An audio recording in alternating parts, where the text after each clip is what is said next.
M I audible to everyone? Please let me know. कोई एक Yes, sir. Communicate कर दीजिए। Yes, sir. Yes, You are sir. audible, sir. Very good, thank you so much. Right, तो basically 2023 का हम paper discuss करेंगे। तो जो क्वेश्चन है काफी नॉलेज बेस्ड है, वो इजीली सॉल्व हो जाते हैं। वो क्वेश्चंस मैंने नहीं लिए हैं जस्ट बिकॉज अगर वो बुक से पढ़ रहे हैं तो इजीली सॉल्व हो जाएंगे, तो उसमें कोई लॉजिक का जरूरत नहीं है उसमें, तो इसलिए मैंने वो इंटेंशनली उनको एलिमिनेट कर दिया है। तो जस्ट लाइक अगर वो 40 क्वेश्चन है, 30 to 40, राइट, 30 to 40, तो आप इजीली उसमें से 30 अटेम्प्ट कर लेंगे, इजीली कर लेंगे अगर आप पढ़ के गए हो तो। इसलिए वो मैंने जानबूझ कर नहीं लिया, तो उसमें बताने को कुछ नहीं है। राइट, तो फर्स्ट एंड फॉरमोस्ट मैं आपको बिगिनिंग चीज बता देता हूँ कि लॉजिक क्या होता है, किस तरीके से वर्क करता है और किस पे डिपेंडेंट होता है। अगर हमें ये चीजें पता है तो हम लॉजिक अच्छे से अप्लाई कर सकते हैं। राइट, तो first you need to understand कि एक ट्रिक होता है, एक लॉजिक होता है। राइट, तो trick is basically illusion. Right, जैसे मैजिशियन है, वो क्या करेगा, ट्रिक करेगा, पर एक्चुअल में वो क्या कर रहा है, जो एक्टिविटीज है उसको हाइड कर रहा है, इल्यूजन क्रिएट कर रहा है, जो लग रहा है कि राइट है। राइट, तो ये क्या होता है, ये it seems to appear to be right but it is a wrong. तो जनरली जो कोचिंग वाले जिनको अगर आंसर पता है पहले से, या फिर कुछ लोग बताते हैं कि इसका आंसर ये हो जाएगा, तो एक तरीके से ट्रिक है, इन द सेंस वो इल्यूजन है, वो हर जगह काम नहीं करेगा। Right, most of the time वो रॉन्ग हो जाएगा जस्ट बिकॉज उन्हें आंसर ऑलरेडी पता है, तो ये बता देते हैं कि ये इसका आंसर है इसलिए है, तो वो ट्रिक हो जाएगा। ट्रिक इज बेसिकली इल्यूजन, क्योंकि उसको कोई फाउंडेशन वैल्यू नहीं है उसकी।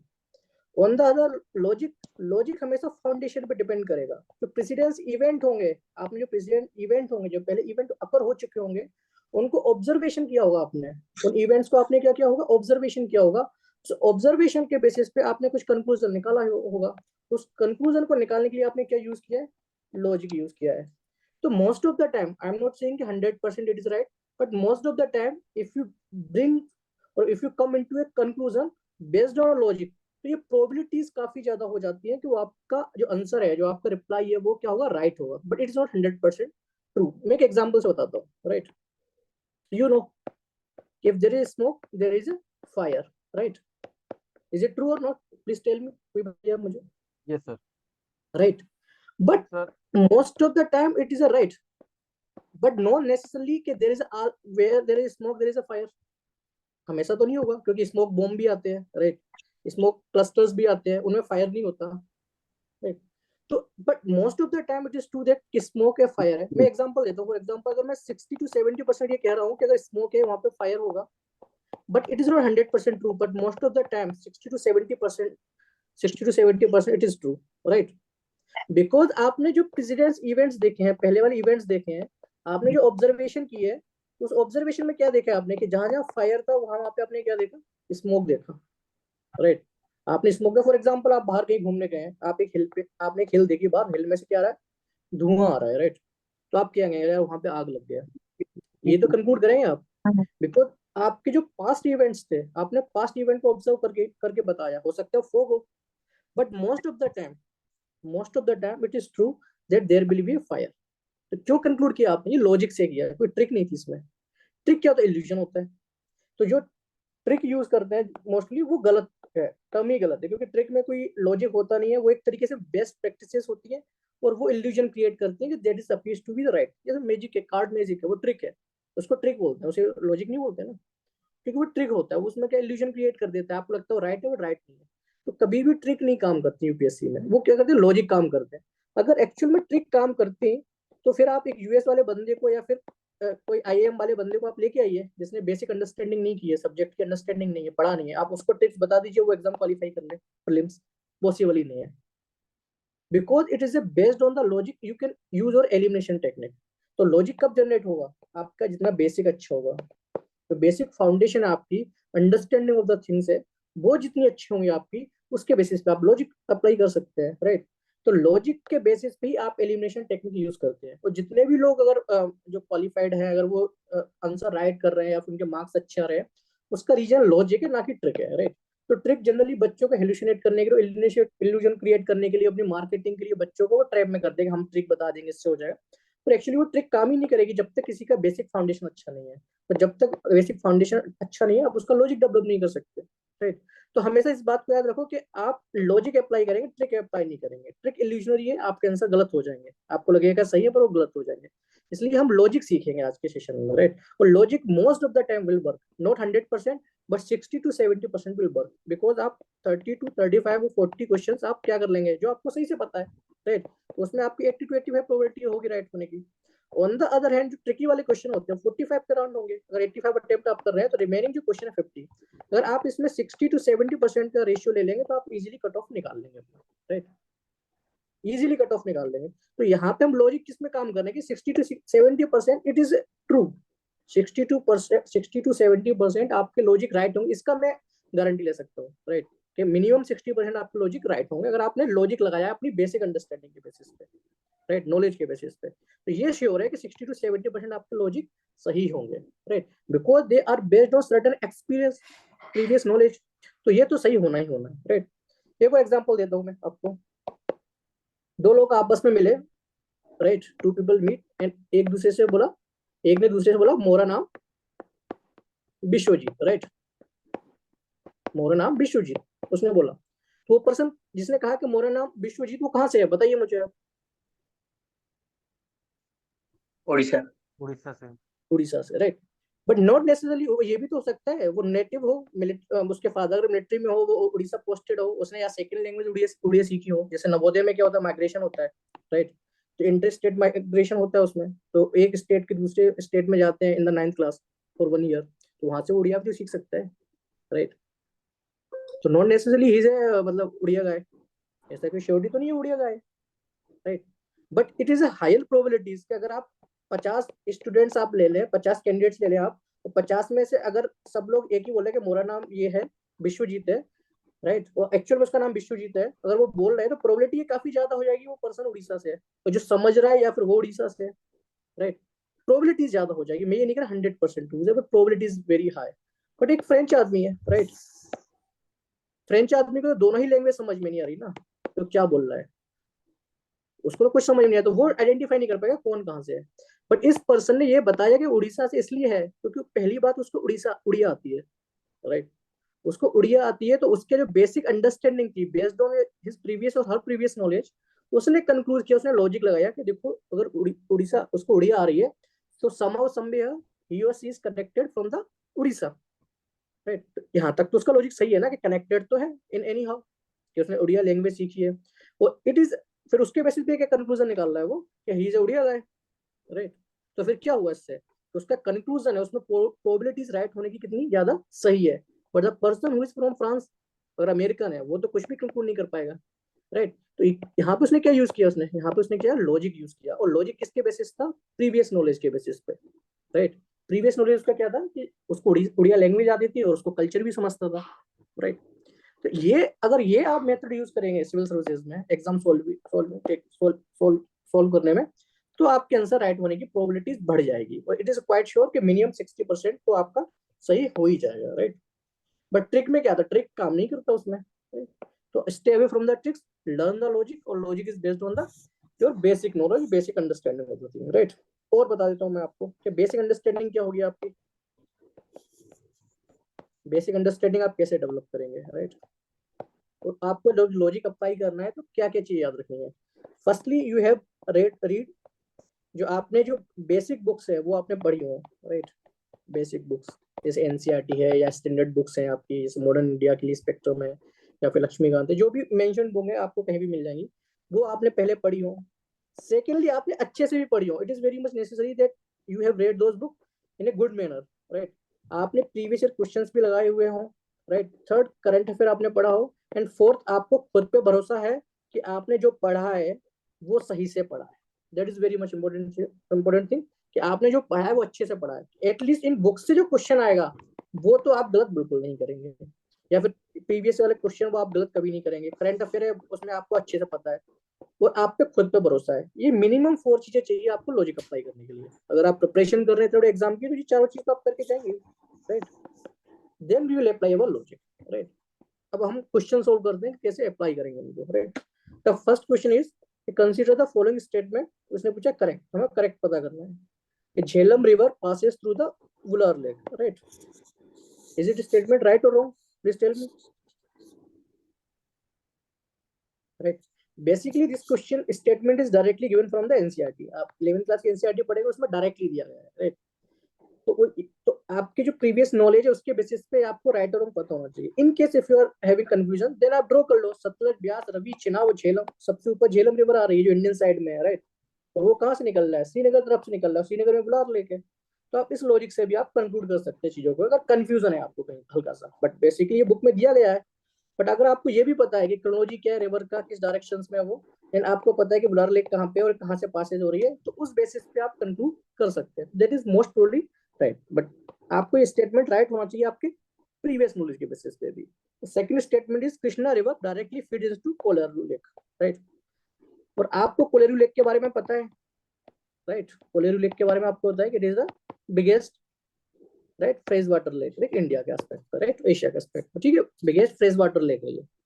वो कृष्णा रिवर के बारे में आपको पता है। बट आप एक बात बताइए कि जब भी आपने कृष्णा रिवर पढ़ा है, एक तो ये भी एक सिग्निफिकेंट लेक है ना, ऐसा तो है नहीं है कोई एक रैंडम लेक पूछ ली हो जिसके बारे में आपको बिल्कुल नहीं पता हो, या फिर ऐसी रिवर के बारे में मेंशन किया गया हो जो आपने कभी नहीं पढ़ी है, राइट। वो थिंग, जैसे कृष्णा रिवर भी आपने अच्छे से पढ़ा है और लेक्स के बारे में आपने अच्छे से पढ़ा है, बट जब आपने कभी भी पढ़ा तो आपको इन दोनों में कभी रिलेशन मिला? नहीं मिला आपको, राइट। कभी नहीं मिला होगा आपको रिलेशन। अगर रिलेशन होता तो एग्जामिनर या कोई जो बुक वाला पर्सन है, अगर वो कृष्णा रिवर को पढ़ाता या फिर वो कोलेरू लेक को पढ़ाता, it is very much necessary कि वो इन दोनों चीजों के बारे में जरूर बताता आपको। हमेशा याद रखो इस बात को कि अगर कोई चीज सिग्निफिकेंट है, अगर वो इम्पोर्टेंस है, सिग्निफिकेंट है, वो काफी ज्यादा इंपॉर्टेंट है, तो it is very much necessary कि कहीं भी आप पढ़ेंगे तो वो वहां पे उसके बारे में मेंशन जरूर होगा, कहीं से भी आप सोर्स से पढ़ रहे हैं, अगर स्टैंडर्ड सोर्स से आप पढ़ रहे हैं, right. Secondly is talking about directly, right. तो डायरेक्टली थोड़ा टफ हो जाता है क्योंकि कृष्णा रिवर वहां पे क्या होने पे आ जाती है, वहां पे समुद्र से मिलने के लिए आ जाती है वहां पर, राइट, बे ऑफ बंगाल की तरफ आ जाती है। एंड उस वो ऊपर चली जाती है, ये यहाँ पे कोलेरू लेक थोड़ा नीचे हो जाती है, राइट। तो भी आप इसको हटा सकते थे कि ये नहीं है, राइट। बट बेसिकली जो बेस लॉजिक ये काम करता है कि आपने कृष्णा रिवर और जो कोलेरू लेक दोनों ही सिग्निफिकेंट सिग्निफिकेंट टर्म है ये, राइट। जो टॉपिक है दोनों ही इंपॉर्टेंट है। अगर आप कहीं भी कृष्णा रिवर के बारे में पढ़ा हुआ होता तो कोलेरू लेक के बारे में भी आपने जरूर पढ़ा हुआ होता, क्योंकि वो जो राइटर है वो जरूर मेंशन करता है इसके बारे में। तो ये क्या होता है कि आपने जो पढ़ा है उस पर आपको कॉन्फिडेंस होना चाहिए, राइट। तो इसी बेसिस पे आप एलिमिनेशन भी कर सकते हो, एक्सेप्ट भी कर सकते हैं चीजों को, रिजेक्ट भी कर सकते हैं, right. Meandering of the Gandak river formed Kanwar lake, right. अब ये बेसिकली न्यूज में था उस समय पे, करंट अफेयर में, बिकॉज जो कानवार लेक थी उसको रामसा साइड में रिकॉग्नाइज किया गया था। तो अगर आपने करंट अफेयर पढ़ा है तो वहां से सोल्व हो जाता। अगर in case it is not solving from here, तो you must know that Kanwar lake Bihar में, इतना पता होता आपको कम से कम। और गंडक रिवर बाहर से आ रही है ऊपर से, और जो भी रिवर ऊपर से आएगी काफी ज्यादा स्टीप स्लोप से आएगी, राइट, तो वो क्या करेगा, वो इरोजन ज्यादा करेगा। इरोजन ज्यादा करेगा तो क्या करेगा, इरोजन कर रहा है, वर्टिकल कटिंग कर रहा है, तो वो क्या करेगा, सैंड जरूर लेके आएगा अपने, राइट, बेबल्स लेके आएगा। तो उस केस में क्या होगा, मेंडर फॉर्मेशन करेगा। तो आपको इतना पता चल जाता है कि गंडक रिवर है वो मेंडर फॉर्मेशन कर रहा है। और जब भी आप मेंडर होते हैं तो वहां पर जनरली लेक्स होती हैं। बट आप ये चांसेस ज्यादा बन जाते हैं कि हाँ एक कानवर लेक राइट हो जाएगा, प्रोबेबिलिटी ज्यादा हो जाएगी, बट श्योरिटी नहीं है, राइट। इन सेकंड दो स्टेटमेंट में श्योरिटी था कि हाँ झेलम रिवर से निकलती है और ये यहाँ से नहीं है, क्योंकि ये आपके प्रीवियस नॉलेज पे है, क्योंकि आपने ये सब चीजें पढ़ी हुई हैं। ये करंट अफेयर के बेसिस पे था, राइट। अगर आपने करंट अफेयर पढ़ा है तो आप इसको 100% राइट और रॉन्ग कर सकते थे। बट लॉजिक से ये पता चल जाता कि हाँ जो गंडक रिवर है वो बिहार से निकलती है, वो मेंडर फॉर्मेशन करती है। मेंडर क्यों करती है, क्योंकि वो स्टीप स्लोप से आती है, और स्टीप स्लोप जब भी होगी तो वहां पे वर्टिकल कटिंग ज्यादा होगी। जहाँ पे कटिंग ज्यादा होगी तो वो डिपोजिशन क्रिएट करेगा, और डिपोजिशन क्रिएट करेगा तो वहां पे क्या बनेगा, लेक्स बनेगी, जो ऑक्स बोल जो डिपोजिशन करेगा तो ऑक्स बोल टाइप की लेक्स क्रिएट होती है। तो आप उस लॉजिक से प्रोबेबिलिटीज आपकी राइट होने की सही हो जाती है। तो first statement will be right, second will be wrong, और third will be the right, right. ये लॉजिक समझ में आया आपको, बताइए। Second Yes, statement sir. आप देखिए, वेरी गुड। सेकंड देखते हैं हम, consider the following pairs, right. तो पोर्ट और उसके किस लिए जाने जाते हैं, well known pairs, right. First is Kamarajar port, first major port in India registered as a company. हमें नहीं पता कि है या नहीं है, अगर आपने पढ़ा दैट इज फाइन, अगर आपको नहीं, ठीक है। हम जो क्वेश्चन सोल्व कर रहे हैं बेसिकली उसी वे में कर रहे हैं जैसे हम एग्जाम हॉल में, राइट, राइट। सेकंड हम देखा Mundra port largest privately owned port in India. ये काफी ज्यादा न्यूज में था क्योंकि ये अडानी का पोर्ट था और फर्स्ट प्राइवेट पोर्ट है, राइट। क्योंकि अगर कोई चीज फर्स्ट प्राइवेट पोर्ट है, basically we are having 12+1 major ports, right. तो जब भी आप पोर्ट्स के बारे में स्टडी करेंगे तो 12 मेजर पोर्ट है जो गवर्नमेंट के बेसिस पे है, only one is private port, right. काफी ज्यादा न्यूज में भी है, तो you must no it, right. तो लार्जेस्ट प्राइवेटली ओन पोर्ट, तो प्राइवेटली एस्पेक्ट में बात कर रहा है तो you must no it, yes it is a privately own port, right. तो ये आपका, आप इसको आराम से चूज कर सकते हैं क्योंकि ऑफन न्यूज में भी रहता है, मुंडा पोर्ट, अडानी पोर्ट के हिसाब से रहता है। Third is Visakhapatnam port, right, largest container port in India, right. अब आप विशाखापट्टनम की आप लोकेशन देखेंगे तो इधर बड़े कहाँ पे आएगा, आंध्र के प्रदेश में आएगा, वाइजैक, राइट, विशाखापट्टनम। और जो ईस्टर्न साइड है आपकी, राइट, जो ईस्टर्न कोस्टल साइड है, are they natural sides for the port और नोट, बताइए बताइए। जो आपकी ईस्टर्न कोस्टल एरियाज है, क्या वो नेचुरल साइट्स हैं फॉर द पोर्ट? नहीं है, राइट। Sorry sir. जो आपका जो ईस्टर्न ईस्टर्न वाला एरिया है, ईस्टर्न कोस्टल एरियाज है ना आपका, जो इधर के, यहाँ पे जो यस सर। पोर्ट्स है आपके, बेंगल पोर्ट है, पेरादीप पोर्ट है, विशाखापट्टनम पोर्ट है, टूटीकोरन है, राइट। तो ये नेचुरल नेचुरल वे में राइट है क्या पोर्ट्स? वो एक नेचुरल कंडीशन क्रिएट करते हैं क्या? No no sir. Right, right. Ports के लिए क्या होना चाहिए, जो आपका जो साइट है वो क्या होना चाहिए, समुद्र में अंदर तक होना चाहिए, जिससे क्या होगा, जो वाटर लेवल है वो हाई होगा। वाटर लेवल हाई होगा तो क्या होगा, शिप का आने और जाने में इजीनेस रहेगा, नहीं रहेगा, राइट। ठीक है, नेचुरल कंडीशन कब क्रिएट कर होती है, जब अगर आपका ये स्लोप आपके अंदर है, डीप है, तो क्या होगा, जो वाटर लेवल होगा वो हाई लेवल पे होगा। वाटर लेवल हाई लेवल पे होगा तो क्या होगा, शिप पे वो आने जाने में इजीनेस रहेगा। अगर आपकी जो कोस्टल बाउंड्री ज्यादा है या फिर कॉन्टिनेंट शेल्फ आपकी ज्यादा है, तो क्या होगा, शिप को आने जाने में थोड़ा डिफिकल्टीज रहेंगी। तो फिर आप क्या करेंगे, क्रिएट करेंगे कंडीशंस कि हाँ वो साफ हो जाए, डिड्रेजिंग कर रहे हैं आप उसकी, राइट। इसलिए कहते हैं ना कि जो वेस्टर्न साइड है आपका, जो वेस्टर्न एरियाज ऑफ इंडिया है, राइट, वेस्टर्न कोस्ट, वेस्टर्न घाट या वेस्टर्न कोस्टल एरिया है ना, वो नेचुरल कंडीशंस क्रिएट करती हैं, किसके लिए, पोर्ट्स के लिए। तो वो क्या कह रहा है, largest container port in India, largest container port क्या बताता है, वहां पे क्या ट्रैफिक ज्यादा है, पोर्ट्स का, पोर्ट्स पे क्या है, ट्रैफिक ज्यादा है कंटेनर्स का। तो जब वो नेचुरल कंडीशन क्रिएट ही नहीं कर रहा आपका ईस्टर्न साइड, तो क्यों ज्यादा होगा वहां पे, नहीं होगा ना, राइट। तो it is very much necessary कि वो ऐसा पोर्ट होना चाहिए जो वेस्टर्न साइड में होगा, राइट, राइट। आपको ये नहीं पता कि कौन सा पोर्ट है, बट आपको इतनी बात पे श्योर है कि वो पोर्ट तो वेस्टर्न साइड से होना चाहिए, राइट। लार्जेस्ट पोर्ट है तो किस साइड से होना चाहिए, वो होना तो वेस्टर्न साइड से चाहिए। ये लॉजिक समझ में आया आपको, बताइए प्लीज, यस सर। यस आया। बट आपको, क्योंकि आपको ये नहीं पता था कि वो कौन सी साइड से होगा, वो ईस्टर्न होगा या वेस्टर्न होगा, आपको सिर्फ इतना पता था कि हाँ वो वेस्टर्न इसलिए होगा क्योंकि जो वेस्टर्न जो कोस्टल प्लेन्स है, they create the natural conditions for the ports. और जब भी नेचुरल पोर्ट्स की कंडीशन क्रिएट हो रही है अगर कहीं पे भी, क्या होगा, वहां पे जो पोर्ट डेवलपमेंट होगा वो इजी होगा और अच्छा होगा, राइट। तो वो ईस्टर्न साइड पे तो नहीं होगा। वो ये कह सकते थे कि यार थर्ड है, फोर्थ लार्जेस्ट है, यहाँ तक मैं मान लेता, इस बात को एक्सेप्ट कर लेता कि ठीक है थर्ड लार्जेस्ट है, फोर्थ लार्जेस्ट है, ये मैं एक्सेप्ट कर लेता इस बात को। बट अगर लार्जेस्ट कंटेनर, तो आप खुद डाटा स्टैटिक कभी भी उठा के देख लीजिए, क्योंकि जो मेजर पोर्ट्स होंगे जो ईस्टर्न साइड वाले होंगे, जो वेस्टर्न साइड वाले होंगे, राइट, वेस्टर्न कोस्टल प्लेन होंगे, वो उन पे जो ट्रैफिक होगा, कंटिनेंट ट्रैफिक होगा, जो वॉल्यूम जो होगा, वो किस पे ज्यादा होगा, वेस्टर्न पे ज्यादा होगा, राइट। तो इसलिए जो ज्यादा पोर्ट डिस्कशन होता है, जो एक्सपोर्ट ज्यादा कर रहे हैं, इम्पोर्ट ज्यादा कर रहे हैं, वो वेस्टर्न वाले आपके कर रहे हैं, राइट, क्योंकि वो natural sides for the port है। इस बेसिस पे आप इस स्टेटमेंट को क्या कर सकते हैं, कैंसिल कर सकते हैं, उस बेसिस पे फिर आप अपना आंसर निकाल सकते हैं। Even it is the Kamarajar port which recent last 2 years become the major registered as a company board, right? This statement is right and this statement is also right. Logic समझ में आ गया सबको कि कैसे आप सोल्व करते इस चीज को, राइट।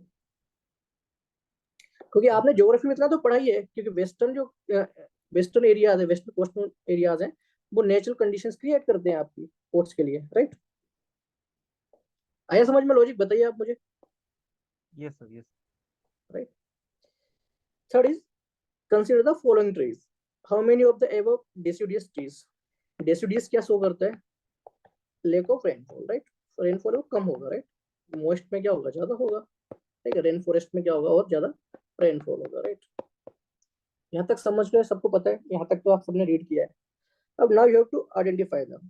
साल, टीक, महुआ, शीशम, ये आपने सबने पढ़ा है, डेसिडियस है, राइट, सबने पढ़ा है, ये डेसिडियस है, एनसीईआरटी में डायरेक्टली गिवन है, राइट। इसमें तो लॉजिक का कोई बनता नहीं है, right. Still you want to apply your logic, तो you should have basic understanding of the things. तो आपको टीक का पेड़ पता होना चाहिए, टीक का कैसे होता है, महुआ का कैसे होता है। तो अब आप उसकी लीफ देखेंगे, या फिर उसके फ्रूट्स देखेंगे, राइट। ट्रीज के बारे में अगर आपको पता करना है तो आपको लीव के बारे में पता होना चाहिए, फ्रूट और उसके फ्रूट्स के बारे में पता होना चाहिए, राइट। तो आप इसकी लीव देखेंगे तो क्या होगी, पतली लीव होगी इसकी, दिल बी थिन लीव, राइट। जितने भी डेसिडियस वाले ट्रीज होंगे उनकी जो लीव्स होती है वो थिन होती है। And when you observe the jackfruit, जिसको कटहल भी बोलते हैं, आप उसका देखो फल है, उसका जो फ्रूट है वो भी बहुत बड़ा होता है, राइट। सेकेंडली क्या है, उसकी जो लीव्स है वो भी हल्की थिक रहती है, वो बड़ी भी होती है, ब्रोडन होती है, राइट। उसको क्या है, अगर कोई ब्रोडन हो रही है, अगर लीफ ब्रोडन है, फ्रूट भी उसका बड़ा है, तो मोस्ट प्रोबेबली क्या होगा कि that it is not from the deciduous, right. आप ऑब्जर्व कर लो किसी भी ट्रीज के बारे में, राइट, जिसकी लीव्स अगर थिक हैं, वो फ्रूट अगर बड़ा है, तो it is the most probably that वहां पे वाटर का डिफिशियंसी नहीं है, राइट। समझिए आप खुद अपने खुद लॉजिक से देख लो आप। सर थिक हो, आई मीन लाइक ब्रॉड होंगी, मतलब ऐसा। ब्रॉड भी होंगी, राइट। और थिक इन द सेंस कि हल्का सा मोटा होगा, ऐसा नहीं कह रहा कि बहुत ज्यादा होगा, हल्का सा रहेगा कंपेरेटिवली, ओके। ठीक है, ओके सर। राइट। कंपेरेटिवली ज्यादा रहेगा, फ्रूट भी बड़ा होगा उसका, राइट।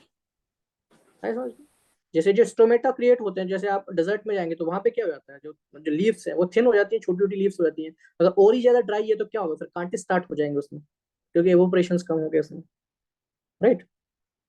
Yes sir. फाइन, आगे लॉजिक समझिए, ठीक। Which of the following is the best example of repeated falls, repeated falls की बात कर रहा है, मतलब वहां पे जो water level up and down हो रहा है रेगुलर बेसिस पे, in sea level, right, sea level का अप डाउन हो रहा है, right, regular level, give rise to the present day extreme marshland, ठीक है। अगर आपको ये पता है कि मार्सलैंड क्या होता है, तो बेसिस पे भी आप कंक्लूजन पे पहुंच जाते हैं कि मार्सलैंड क्या होता है, राइट। सेकेंडली, अगर आपको ये भी नहीं पता कि मार्सलैंड क्या है, अच्छे तरीके से नहीं पता, रिपीटेड फॉल हो रहा है रेनफॉल का, तो अगर कहीं पे रिपीटेड रेनफॉल हो रहा है, इन द सेंस क्या है, वो मानसून डिपेंडेंट हो गया, राइट। इन द सेंस वहां पे रिवर्स है, वो नहीं आ रही, मिल रही है, राइट। रेगुलर रिवर्स नहीं आ रही है वहां पे, वाटर डिफिशियंट कभी होता है कभी नहीं होता है, होता है कभी नहीं होता है, ऐसा है। इन द सेंस वो मानसून डिपेंडेंट होगा, कि मानसून में पानी आता है, मानसून के बाद जब पीरियड निकलता है जो हॉट वेदर होगा तो पानी कम हो जाएगा, पानी कम होगा तो क्या होगा, तभी तो वो फॉल होगा, राइट। और this condition creates run of Kutch, right. Western side होगी, बारिश कम होती है उधर, राइट। मानसून एरिया, रिवर भी है नहीं है, तो रन ऑफ कच्छ हो जाएगा, अगर आप इस लॉजिक को भी अप्लाई करेंगे तो। अगर आपको मार्सलैंड नहीं पता है कि मार्सलैंड क्या होता है, तो भी आप इसको सोल्व कर सकते हैं। बट रिपीटेड फॉल है तो क्या है, वहां पे वाटर डिफिशियंट है, मानसून डिपेंडेंट है, मानसून आएगा तो क्या होगा, एकदम से बढ़ जाएगा, नहीं तो फिर कम हो जाएगा। वो पानी मार्सलैंड में वाटर होता है बहुत दलदला टाइप का होता है, राइट। वो पानी किस लिए कम हो जाता है, और heat will be more there, fine. This is the same logic, यहाँ पे अप्लाई करते हैं कि ilmenite and rutile abundantly available, बोलो काफी ज्यादा मिलते हैं, abundantly available in certain coastal tracts. क्या कह रहा है वो, अगर आप देखेंगे किसकी बात कर रहा है, कोस्टल ट्रैक्ट्स की बात कर रहा है। आपको यहाँ पे की टर्म्स पता करना चाहिए था कि certain coastal tracts of India are rich source of which of the following, किसका रिच सोर्स है, राइट। अगर वो कोस्टल ट्रैक की बात कर रहा है तो कौन सा स्टेट होगा, कोस्टल स्टेट्स होगा, राइट। इतना श्योर आ गया आपको। अब आपको क्या करना है, आपको बेसिक जो प्रीवियस नॉलेज है आपको, अगर आपको इल्मेनाइट और रिटाइल अगर आपको पता है, that is very much fine, right. तो आप डायरेक्टली आंसर कंक्लूड कर सकते हैं। अगर आपको नहीं पता है तो आप अब लॉजिक लगाइए अपने प्रीवियस नॉलेज पे, कि जो आपने पढ़ा है कि उसके बेसिस पे आप कैसे सॉल्व करेंगे, राइट। तो ये ऐसा कह रहा है कि एक ऐसा मिनरल है जो कोस्टल ट्रैक्स पे मिलता है, मतलब कोस्टल ट्रैक्स पे मिलता है, मतलब इधर मिलेगा साइड में, राइट, हमें, राइट, इधर मिलेगा साइड में, अंदर तो नहीं मिलेगा वो, राइट। बोला कि साइड पे मिलेगा, फिर वो कोस्टल ट्रैक्स तो ये होता है। अब आप देख लीजिए कि आपने जो पढ़ा है, आपको पता है एल्यूमिनियम बॉक्साइट है, ट्रैक्स पे मिलता है क्या, नहीं। उड़ीसा है, उड़ीसा का भी सोर्स है, तो इनसाइड मिलता है, यहाँ पे रॉक्स होंगी, राइट। जो धारावार टाइप की रॉक्स होंगी, पुरानी रॉक्स, वहां पे मिलेगा, राइट। मिनरल्स वहां पे जनरली मिलेंगे, राइट, रॉक्स की तरह। कॉपर है, एमपी में अंदर मिलता है, एमपी में लार्जेस्ट प्रोडक्शन है, तो क्या वो ट्रैक्स बाहर अंदर हो गया उसका, राइट। आयरन है, झारखंड उड़ीसा, ये इनसाइड है, कभी कोस्टल एरियाज में नहीं है, तो आपका कौन सा बचता है, टाइटेनियम, राइट। आप इस बेसिस पे आपका चूज कर सकते हैं, टाइटेनियम इसका आंसर हो जाएगा। तो आपने सोल्व कैसे किया, क्योंकि आपको ये तीनों चीजें पता था, और ऐसा भी नहीं कह रहा है कि अवेलेबल की बात नहीं कर रहा है वो, अगर आपको ये पता नहीं, वो अवेलेबल की बात नहीं कर रहा है, he is saying, he is asking abundantly available, abundantly available in the, it is very much necessary, तो काफी ज्यादा मिलता है वहां पे, राइट। अगर वो बोलता है अवेलेबल तो आप एक बार कंफ्यूज भी हो जाते हैं कि हाँ ठीक है, और भी मैटर हो सकता है। Abundantly available in the sense कि काफी ज्यादा मिल रहा है, कोस्टल ट्रैक्स पे मिल रहा है काफी ज्यादा। तो एल्यूमिनियम आपको पता है कोस्टल ट्रैक्स पे नहीं मिलता, राइट। कॉपर का भी आपको पता है नहीं मिलता है, और आयरन का भी पता है आपको नहीं मिलता। कैसे पता है आपको? क्योंकि you have read in your previous classes, जहाँ से भी आपने सोर्स है, एल्यूमिनियम कॉपर आयरन तो आपने पढ़ा कि मिलता कहाँ है। आपको ये नहीं पता कि उसके क्या क्या है, उसका अदर कौन से कंपोनेंट्स में मिलता है, वो ये नहीं पता है आपको। पर आपको ये तो 100% पता होना चाहिए कहाँ मिलता है, किस तरीके कहाँ पे मिलता है, क्योंकि लोकेशन पढ़ते हैं मिनरल्स की। तो कभी भी आप देखेंगे ना बॉक्साइट एल्यूमिनियम, कभी आपको दिखेंगे ना, कभी कॉर्नर में नहीं मिलेंगे आपको। बताइए आपको कभी मिले? No sir. नहीं मिले ना आपको। तो आप कभी भी अगर आप लोकेशन आइडेंटिफाई करेंगे तो बॉक्साइट है, एल्यूमिनियम में मिलते हैं, उधर है उड़ीसा, इधर पर वो अंदर साइड मिलेंगे आपको, जहाँ पे भी रॉक्स होंगी, आपकी जो पुरानी रॉक्स होंगी, ओल्ड रॉक्स होंगी, राइट। राइट। तो उस बेसिस के नॉलेज पे आप कर सकते हैं। अब वो कोस्टल ट्रैक्स की बात कर रहा है, तो अगर आपको एक और लॉजिक लगाना होता है तो टाइटेनियम, आप अगर आपको पता चल गया कि टाइटेनियम आंसर है, तो आपको ये भी पता चल जाता है कि टाइटेनियम कहाँ मिलता है। अगर ये भी पूछता तो मोस्ट प्रोबेबली जो कोस्टल साइट्स हैं आपकी, वहीं आपको मिलता है। दूसरा लॉजिक आप लगा दो, कोस्टल ट्रैक्स है, जो कोस्टल ट्रैक्स पर कोई मिनरल मिल रही है तो इट इज मोर और जस्ट लाइक मोनेजाइट, राइट। मोनेजाइट की तरह हो गया, राइट। तो भी आपको वैसे लॉजिक लगा सकते थे कि हाँ ठीक है, मोनेजाइट टाइप की कोई मिनरल है वो वहाँ पे, राइट। ठीक है, ये लॉजिक समझ में आया आपको? बताइए मुझे। यस और yes no, sir, yes please sir, tell yes sir. Me. हम कोई ट्रिक नहीं कर रहे, ट्रिक मैं बताऊंगा वो इस आंसर पे राइट हो जाएगी, पर मोस्ट ऑफ द टाइम वो रॉन्ग हो जाएगी, राइट। मैं उस चीज को बता रहा हूँ जो हर जगह अप्लाई होगी, मोस्ट प्रोबेबली जो राइट होगी वो बता रहा हूँ मैं आपको, राइट। तो कोई हम ट्रिक पे नहीं, हम प्योरली लॉजिक पे खेल रहे हैं, राइट। तो आपको पता है एल्यूमिनियम की लोकेशन पता है कहाँ मिलता है, आपने बस ये टर्म पता किया एग्जाम का कि हाँ अबंडेंटली अवेलेबल। वो अवेलेबल कहता तो एक बार हम कंफ्यूज हो सकते थे कि चलो ठीक है अवेलेबल तो कहीं और भी हो सकता है, पर उसने कहा abundantly available in the sense majority of the हमें ये पता है कि ये मेजोरिटी वाली जो चीजें हैं नहीं मिलती हैं कोस्टल एरियाज पे, कोस्टल ट्रैक्ट्स पे नहीं मिलती हैं, right. Ninth question, I think it is easy one, so no need to discuss it, right. हाँ, 10 क्वेश्चन देख लेते हैं। With reference to India's project on connectivities, consider the following statements. East-West corridor under Golden Quadrilateral projects connects Dibrugarh and Surat, right? अब आपको ये पता होना चाहिए कि आपका क्या है, हाईवे कनेक्टिविटी प्रोजेक्ट्स है, राइट। आपका क्या है, हाईवे कनेक्टिविटी प्रोजेक्ट्स है आपका, राइट। ठीक है, तो ये हाईवे कनेक्टिविटी प्रोजेक्ट है आपका, राइट। सेकंड क्या कह रहा है कि trilateral highway connects more in Manipur and chiang mai in Thailand and Myanmar. Third statement is Bangladesh, China, India, Myanmar economic corridors connects Varanasi in Uttar Pradesh with Kunming in China, right? Statement are correct. Correct पूछा है आपसे, right? तो first आपको अगर ये पता है कि जो गोल्डन क्वाड्रिलेटरल है वो कहाँ से कनेक्ट होता है, अगर आपको नॉर्थ टू साउथ पता है, राइट। किसी को नॉर्थ टू साउथ पता है? अगर आपको ये भी नहीं पता तो एक बात याद रखो कि जितने भी आपके जो हाईवे प्रोजेक्ट्स होंगे, मेजर हाईवे प्रोजेक्ट्स होंगे, वो इंटरकनेक्टिविटी और नेशनल इंटीग्रिटी की बात करते हैं, हमेशा याद रखो। जितने भी आपके मेजर हाईवे प्रोजेक्ट्स होंगे वो नेशनल इंटीग्रिटी की भी बात करते हैं, वो इंडिया को कनेक्ट कर रहे हैं along with economic perspective. Economic perspective तो मेनली है उनका, राइट। पर इकोनॉमिक के साथ साथ ये भी याद रखते हैं कि इंडिया की कनेक्टिविटी को भी दिखाए, इंडियन इंटीग्रेशन को भी दिखाए। तो अगर आप देखेंगे तो श्रीनगर से लेके कहाँ पे है, कन्याकुमारी तक है आपका नॉर्थ का, राइट। कहते हैं कि कश्मीर टू कन्याकुमारी भारत माता एक हमारी, राइट। तो कन्याकुमारी क्यों रखा है उन्हें, जानबूझ के लास्ट रखा है, क्योंकि Kanyakumari is the last point. अगर मैप, अगर कोस्टल स्टेट्स को अगर हम हटा दें अंडमान निकोबार को, पर अगर आप देखेंगे स्टेट वाइज में तो कैसे आपका सदर्न पॉइंट्स क्रिएट हो जाता है। श्रीनगर से ऊपर इसलिए नहीं आते कि वहाँ पे हिल्स एरियाज ज्यादा है वहाँ पे, राइट। अगर आपको हाईवेज क्रिएट करने हैं तो हिल एरियाज पे आप उस वे में कनेक्टिविटी बेटर नहीं हो पाएगी। इमरजेंसी सर्विसेज के लिए आप रोड कंस्ट्रक्शन करते हैं, आगे पीरियड में करेंगे, बट जनरली आप श्रीनगर इजीली एक्सेस कर पाते हैं उसको, राइट। तो श्रीनगर टू कन्याकुमारी। देन अगर उस लॉजिक को आप अप्लाई करेंगे, नेशनल इंटीग्रिटी को ये दिखा रहा है, आपका कनेक्ट कर रहा है, नॉर्दर्न एंड सदर्न पॉइंट को क्रिएट कर रहा है, तो इससे भी आपको पता चल जाएगा कि आप ज्योग्राफिकल लोकेशंस भी याद रखिए और ये भी देखिए कि इंडिया का कौन सा नदर्न एंड सदर्न पॉइंट को कनेक्ट कर रहा है। क्योंकि इसने नदर्न एंड सदर्न पॉइंट को कनेक्ट किया। अगर आप ईस्टर्न और वेस्टर्न पॉइंट देखेंगे तो सूरत अगर आपका इधर आ रहा है तो पोरबंदर आपका और ईस्टर्न साइड हो जाएगा, right, Porbandar. And one more thing is that कि यहाँ पे कंस्ट्रक्शन करने में, रोड बिल्ड करने में आपको कोई भी ज्योग्राफिकल हर्डल्स नहीं आएंगी, राइट। क्योंकि आप श्रीनगर से ऊपर क्यों नहीं आ रहे हैं आप, क्योंकि यहाँ पे जो आपके जो शिवालिक जो आपके हिमालय हैं, राइट, हिमालय हैं आपके, जो आपके हिमालय पड़े आएंगे वहाँ पे, right, lesser Himalaya, great Himalaya जो आपके पड़ेंगे, वो रोड हाईवे कंस्ट्रक्शन करने में प्रॉब्लम क्रिएट करते हैं, इसलिए आप श्रीनगर से ऊपर नहीं आ रहे, राइट। अगर आप अरुणाचल में हाईवे अपने क्रिएट नहीं कर पा रहे, मणिपुर और मिजोरम में नहीं कर पा रहे, उसका रीजन ये नहीं कि आप करना नहीं चाह रहे, because geographical conditions are very much difficult, right. इसलिए आपके वहां पे कनेक्टिविटी नहीं होती, इसलिए आप असम तक आके लिमिट कर जाते हैं अपने आप को, राइट। बट ईस्टर्न साइड में आपको कोई इश्यूज नहीं आएंगे, क्योंकि वहां पे अगर आप पीस एंड पीस भी देखेंगे तो पीस भी काफी ज्यादा है वहां पे, डेवलपमेंट भी काफी ज्यादा है। तो आप कौन से स्टेट, आप जो कौन सा सिटी कवर करेंगे जो मोस्ट ईस्टर्न साइड में होगी, राइट। तो पोरबंदर आप देखेंगे तो Porbandar is the most eastern side compare to Surat, right. तो वहां पे ये आपका पोरबंदर हो जाएगा अगर आप इस लॉजिक को लगाएंगे, क्योंकि कन्याकुमारी में लास्ट आ रही है, श्रीनगर इधर आ रहा है, एंड देन डिब्रूगढ़, राइट। तो डिब्रूगढ़ आई मे चूज और मे नॉट चूज, राइट। अगर मैं एग्जाम हॉल में होता तो आई मे चूज और मे नॉट चूज, बट सूरत तो मैंने पक्का चूज नहीं करता, right.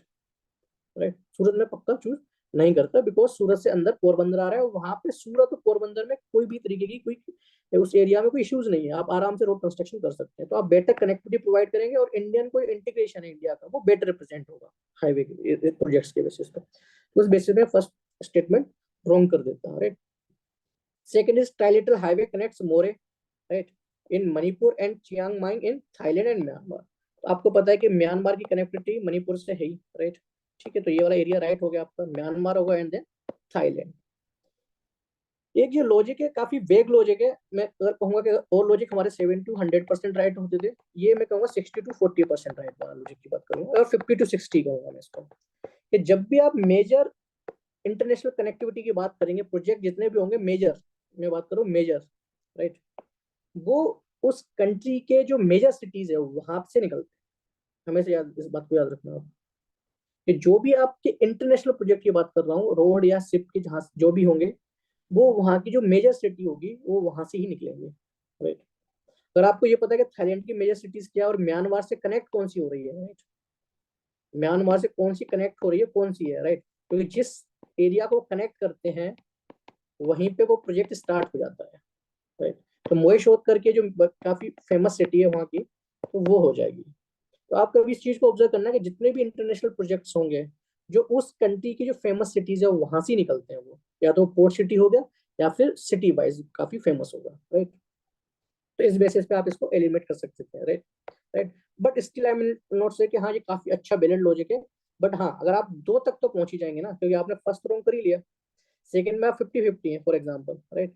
And third is Bangladesh China India Myanmar economic corridors connect Varanasi in Uttar Pradesh with Kunming in China, right.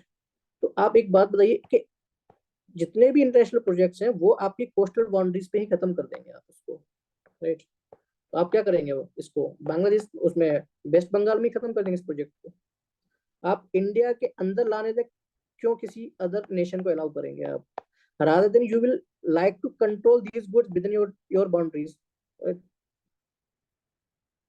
International projects कभी भी नेशन अपने अंदर तक नहीं आने देती है अगर वो कोस्टल स्टेट्स नहीं है तो, राइट। यहाँ तक आप आ सकती है तो कोस्टल जरूर हो जाएगा, पर अगर आपको रोड तक है, अगर कहीं और कंट्रीज में जा रही है, अगर दूसरी कंट्री में जा रहा है वो, तो फिर वो ट्रांजिशन पास दे देंगे उसको, अगर दूसरी स्टेट दूसरी कंट्री में जा रहा है तो ट्रांजिशन पास देंगे उसको, अगर वो दूसरी कंट्री में नहीं जा रहा है तो कोई भी नेशनल प्रोजेक्ट्स अपने अंदर तक अलाउ नहीं करता है, बिकॉज दैट कंट्री वांट्स कि आप यहाँ पे अपना गुड्स दे दिए, अंदर हम अपने हिसाब से उसको एडजस्ट कर लेंगे, राइट। राइट, बिकॉज अगर नेशन का कोई भी गुड्स आ रहा है, अगर वहां पे आ रहा है, तो एक तरीके से सोवरेनिटी का भी हनन है, और वो क्यों चाहेगा किसी और कंट्री को अंदर तक आने के लिए अलाउ करेगा, नहीं करेगा, राइट। तो आप देखना कि जब भी अगर कोई प्रोजेक्ट्स हैं, अगर वो इंटरनेशनल नहीं प्रोजेक्ट है, मतलब एक नेशन से दूसरे नेशन को क्रॉस करके नहीं जा रहे हैं, तब तक वो उसको ट्रांजिशन पास नहीं देता है, तो इस बेसिस पे आप वाराणसी को भी रिजेक्ट कर सकते थे। इवन आप इस बेसिस पे भी देखेंगे वाराणसी इस तरीके से कोई इकोनॉमिक हब नहीं है, right. Varanasi is a cultural city, right. अगर वाराणसी एस्पेक्ट में देखेंगे तो it is a cultural city, कोई इकोनॉमिक सिटी नहीं है, राइट। कोई इकोनॉमिक सिटी नहीं है, कोई पोर्ट नहीं है वहाँ पे कि आप इम्पोर्ट एक्सपोर्ट आपको प्रमोट करना है वहाँ पे, अगर ये लॉजिक भी आप लगाएंगे तो कोई पोर्ट सिटी नहीं है कि वहाँ पे आपको इम्पोर्ट इजी है, एक्सपोर्ट ज्यादा है, कोई इकोनॉमिक एक्टिविटीज बहुत ज्यादा होती हो। तो वाराणसी इज बेसिकली एक कल्चरल सिटी। वाराणसी का क्या महत्व है, कल्चरल एस्पेक्ट में तो है, मेनली इकोनॉमिक एस्पेक्ट में तो नहीं है। तो आप इंटरनेशनल प्रोजेक्ट्स वहां से क्यों कनेक्ट करेंगे, राइट। एम आई राइट, बताइए आप। Yes or no, please tell मी। ये सर। अगर समझ में आया तो बताइए, नहीं तो फिर मैं रिपीट करूंगा उस चीज को, राइट। तो आप इस चीज का देखिए, आपका सिग्निफिकेंस क्या है वाराणसी का इकोनॉमिक एस्पेक्ट में? कुछ नहीं, कल्चरल एस्पेक्ट में जो प्रीवियस लॉजिक भी लगाया कि आप देखना कोई भी प्रोजेक्ट है, अगर वो एक नेशन बीच में अगर पढ़ रहा है तो ही ट्रांजिशन पास लागू होता है, अदरवाइज वो ट्रांजिशन पास नहीं करता है, राइट। या फिर उस नेशन की कंडीशन ही बहुत खराब है, राइट। कंडीशन बहुत खराब है तो उसके पास खुद ही डेवलपमेंट के लिए पैसा नहीं है, तो फिर वो अलाउ कर देता है कि ठीक है आप कर लीजिए डेवलपमेंट। बट मोर आप लगा सकते हैं Varanasi basically cultural city, not the economic aspect, तो कोई सेंस नहीं होता उसको, राइट। कोई डाउट है? सर वो डिब्रूगढ़ और सूरत वाला, सर सूरत क्यों भी लाइक सर लेट्स से, क्योंकि हम मतलब जैसे ना आपने कहा कि लाइक पोरबंदर और सूरत का, क्योंकि लाइक हम्म ईदर एंड्स कनेक्ट करने के लिए जैसे आप बोल रहे हैं, तो हम सिर्फ हम्म। उसके बेसिस पे इसको मतलब रिड्यूस करेंगे।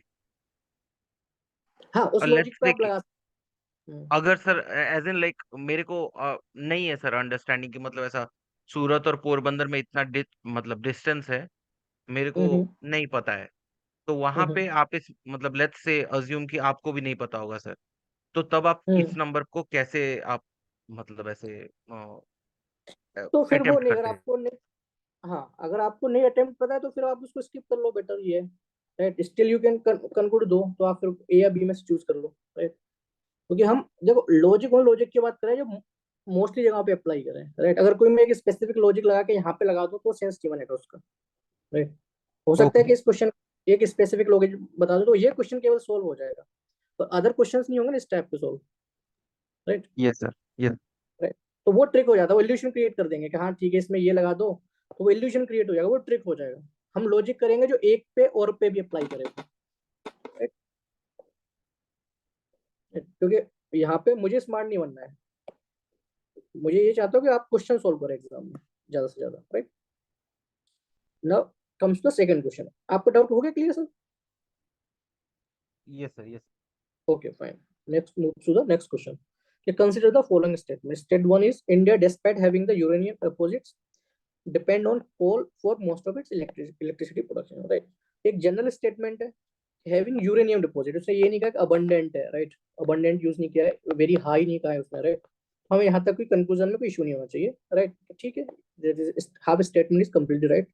Depend on coal for most of its electricity production, right? So we know that more than 50% of electricity of India currently is coming from the coal. A very much understandable here, right?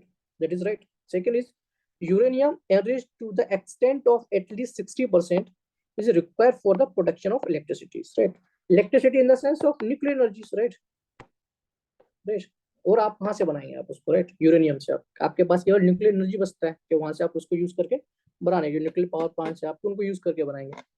And अगर आपने कभी भी newspaper पढ़ते हैं और कुछ भी चीजें आप पढ़ते हैं तो आपको पता चल जाएगा कि इवन 10% से ज्यादा अगर आप यूरेनियम बना रहे हैं, आप एनरिचमेंट कर रहे हैं आप उससे, तो आप यू विल बी, वैसे तो 70 to 8% है, you will be under the subject of IEA, जो इंटरनेशनल एटॉमिक एनर्जी एजेंसी है ना, उसके रडार पे आ जाता है।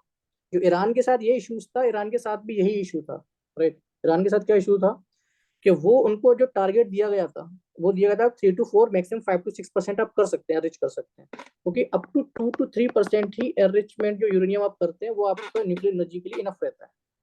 अगर आप 60 to 80% आपको क्या चाहिए, वेपन ग्रेड चाहिए, और इवन 10% से ऊपर आप जो प्रोसेसिंग करना होता है यूरेनियम का, वो काफी ज्यादा ईजी हो जाता है, फिर आप आराम से क्रॉस कर जाते हैं, ठीक है।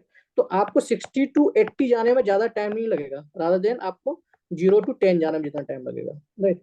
तो अगर आपको ये पता है प्रीवियस नॉलेज पे, राइट, इवन 60% आप देखिए जो नॉर्मली यूरेनियम है that is injurious for health, right. उसमें भी रेडिएशन काफी ज्यादा होता है, तो 60% तो काफी ज्यादा हो जाएगा, राइट, फिजन करने के लिए, राइट। अगर आपको केवल एनर्जी प्रोड्यूस करनी है तो, राइट, तो इस बेसिस पे आप इसको हटा सकते हैं, राइट। अगर आपको कुछ भी प्रीवियस नॉलेज पता है कि ईरान ने इतना एनरिचमेंट कर लिया है, अगर आप कोई भी आर्टिकल पढ़ रहे हैं कितना एनरिचमेंट कर लिया है, तो इस क्वेश्चन का आप सोल्व कर सकते हैं, राइट। इस बेसिस पे आप इसको क्या कर देंगे, रॉन्ग कर देंगे, क्योंकि वो किसकी बात कर रहे हैं, प्रोडक्शन ऑफ इलेक्ट्रिसिटी की बात कर रहे हैं, वेपन की क्रिएट करने की बात नहीं कर रहा है। वेपन के लिए आपको 80% चाहिए, वैसे आपको 3 to 4% चाहिए जनरली, यूरेनियम 235 से अगर आप इसको करना है तो, right, right. Next exam can ask you what is fissile material, what is fertile, right. तो ये भी पूछ सकते हैं आप उसको, कौन सा ज्यादा मिलता है, कौन सा कम मिलता है। यूरेनियम 237 है, यूरेनियम 238 है, यूरेनियम 235 है। नेचुरल अकॉर्डेंस कौन सा होता है, नेचुरली कौन सा मिलता है, राइट। तो ये आपको पता होना चाहिए, right. Now comes to the 8th question. Consider the following statement, marsupials are not naturally found in India, right. हमें नहीं पता, राइट। सेकंड स्टेटमेंट पढ़ते हैं कि marsupials can thrive only in mountain grassland with no predators, right. तो ये एक आपको पता होना चाहिए, जो इकोसिस्टम है वो इस तरीके से डिजाइन किया गया है कि ये तो वेव चेन है, वेव वेव चेन ही है वो, कि आपको नेचर में प्रेडेटर्स भी मिलेंगे, प्रोड्यूसर्स भी मिलेंगे, राइट, और कंजप्शन करने वाले भी मिलेंगे, राइट। तो ये नेचुरल इकोसिस्टम है। ये बहुत रेयर टू रेयर केस में होगा, ऐसा होगा कि आपको प्रेडेटर्स ना मिले कहीं पे, right. It is against the nature natural laws है, उसके अगेंस्ट ही है ये तो, राइट, कि प्रेडेटर्स ना हो। अगेंस्ट द नेचर आपको शायद ही कोई ऐसा एनिमल्स मिलेगा कि जहाँ प्रेडेटर ना हो। हर जगह प्रेडेटर मिलेंगे आपको, क्योंकि वो नेचुरल साइकिल है, नेचुरल साइकिल है।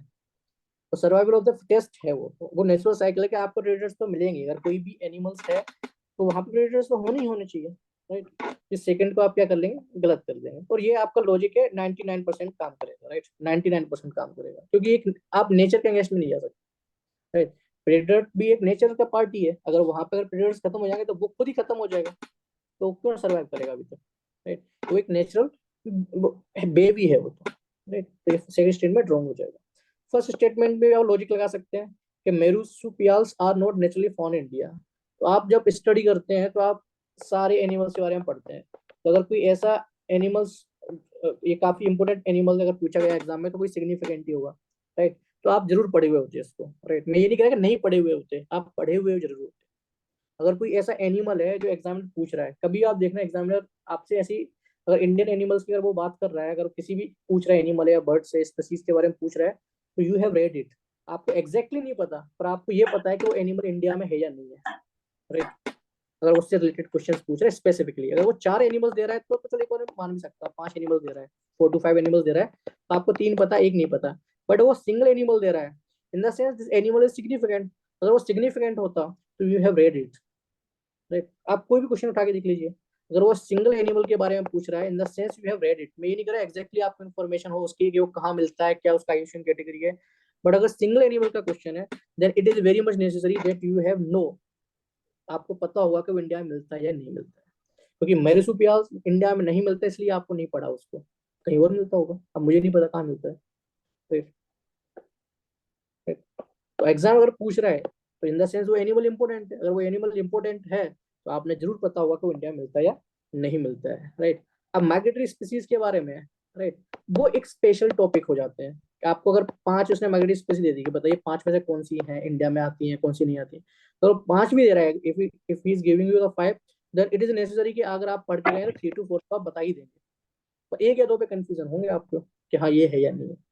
अगर कोई पूछेगा which are the animals are endemic to India, तो अगर वो 5 लिस्ट दे रहा है तो आप 3 to 4 फिर बता देंगे कि ये एंडेमिक टू इंडिया। एक या 1 और 2 में आप होंगे। अगर वो अगर एक ही एनिमल की बात कर रहे हैं इन the sense you have read it कि वो इंडिया में मिलता है या नहीं मिलता है, क्योंकि वो सिग्निफिकेंट उसका ज्यादा है, राइट। ये लॉजिक समझ में आया आपको, राइट। अगर इन केस अगर एनिमल के बारे में पूछते हैं तो आपको हो जाएगा। सेकेंड का लॉजिक तो 100% काम करेगा, राइट, कि बीइंग प्रेडेटर्स, और वो एक सर्वाइवल ऑफ टेस्ट का पार्ट है, वो फूड वे भी है, तो उसमें तो होना ही होना है वो। तो आप इस चेन साइकिल को ब्रेक नहीं कर सकते। अगर आपने ब्रेक किया तो फिर वो सर्वाइव नहीं करेगा, राइट। ठीक है, वो एंडेमिक तो उसने कुछ कहा भी नहीं था कि एंडेमिक है, या वो तो फर्स्ट में ही पूछा था उसने, सेकंड में ऐसा कुछ नहीं कहा उसने, right. Come to the 9th question, right. Which of the following organism perform waggle dance, ठीक है, for other of their kin and indicate the direction and the distance to a source of their food, right? तो वो कौन सा direction show करते हैं, right. तो अगर आपको ये पता है कि कौन से जो एनिमल्स हैं या बर्ड्स हैं, राइट, जो क्या करते हैं, स्पीसीज हैं, वो किस में रह रहे हैं, कॉलोनीज में रहते हैं, राइट। ये जो फिनोमेना है वो कौन से फिनोमेना है, कॉलोनीज के फिनोमेना है, या कोई स्मार्टनेस है कि एक के पीछे सब लोग जा रहे हैं। all are following a particular person, right? One is a smart person and other are following it, right? तो अगर आपने थोड़ा भी नेचर नेचर में ये देखा हो कि एक बी जा रही है तो उसके पीछे जा रहे हैं, वो झुंड में जाते हैं मोस्टली। कभी आपने एक बी को अकेले फ्लाई करते हुए बहुत रेयर केसेस में देखा होगा आपने। बट आपने जब देखा होगा वो ना फूड हनी क्रिएट कर रहे हैं, तो अगर आप उसमें मारेंगे तो सारे एक डायरेक्शन में फ्लो करते हैं, ठीक है, एक टाइम के बाद, राइट, क्योंकि स्टार्टिंग में उन्हें नहीं पता होता, बाद में सब फ्लो करते हैं। इसलिए क्यून बी का कंसेप्ट होता है, राइट। इट्स शोइंग दैट कि एक पर्टिकुलर कॉलोनीज फॉर्म में रह रहे हैं और एक को फॉलो कर रहे हैं, डायरेक्शन को कर रहे हैं, इन द सेंस कम्युनिकेशन में दे आर गुड, राइट। तो अगर आप उस ऑप्शन में देखेंगे, अगर आपको प्रीवियस नॉलेज है, तो आप हनी बी को सिलेक्ट कर सकते हैं। क्यून बी भी जो कंसेप्ट होता है कि क्यून बी होती है, अगर आप उसमें शहद में से अगर वो क्यून बी को आप निकाल लेंगे, अगर आपने थोड़ा बहुत टीवी देखते होंगे तो उसको अगर आप निकाल लेंगे, तो आप देखेंगे जो ऑल अदर जो हनी हनी बीज हैं आपकी, तो उसको ही फॉलो करती हैं। तो ये जब आप हनी प्रोड्यूस करते हैं, तो ये एक मेथड भी यूज किया जाता है कि आपने एक बी को निकाला, अगर दूसरी जगह पे रख दिया, तो सारी जो हनी बी है उसको फॉलो करके वहां आ गई, तो आपने हनी को एक्सट्रैक्ट कर लिया, राइट। तो without killing them you are using it because they are following a particular direction from them, right. तो ये फिनोमेना जो मैं बता रहा हूँ, आपने ऑब्जर्व तो किया होगा, सबने देखा नहीं देखा ये वाली चीज? ऐसा है जिसने ये चीज को नहीं पता था आपको, बताइए किसने देखा, ये तो बता दो मुझे। नहीं सर, नहीं देखा था सर। नहीं देखा ये सब? मतलब ऐसे मार्क नहीं।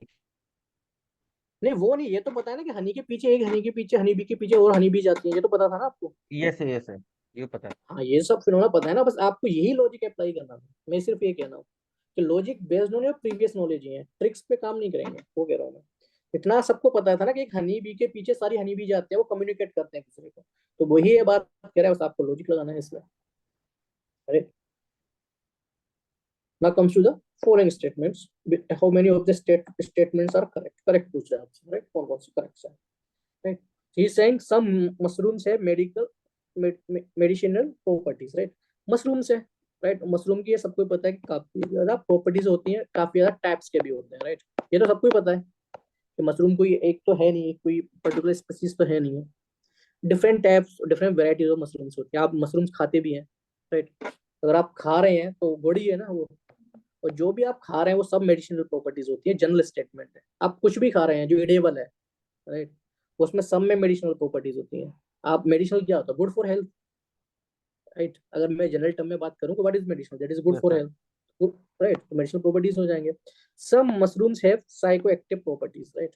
साइकोएक्टिव मतलब थोड़ा नशा टाइप का रहता है, राइट। तो डिफरेंट टाइप ऑफ मशरूम्स होती हैं, काफी ज्यादा हो सकती हैं। So there may be, may not be. अगर आप एक पर्सन की बात करें, साइंटिस्ट की बात करें, कि उन्होंने सारी मशरूम को उन्होंने डिस्कवर कर लिया क्या? अभी नहीं किया। तो या तो ये प्रोबेबिलिटीज क्रिएट हो सकती है कि प्रोबेबिलिटी नहीं, श्योरिटी हो सकता है कि उन्होंने एक ऐसी मशरूम को देख लिया इसमें साइको एक्टिव प्रॉपर्टीज है। या फिर ये ऐसा हो भी तो हो सकता है कि उन्होंने अभी तक मशरूम डिटेक्ट नहीं की गई, तो आप उसको रिजेक्ट कैसे कर सकते हैं?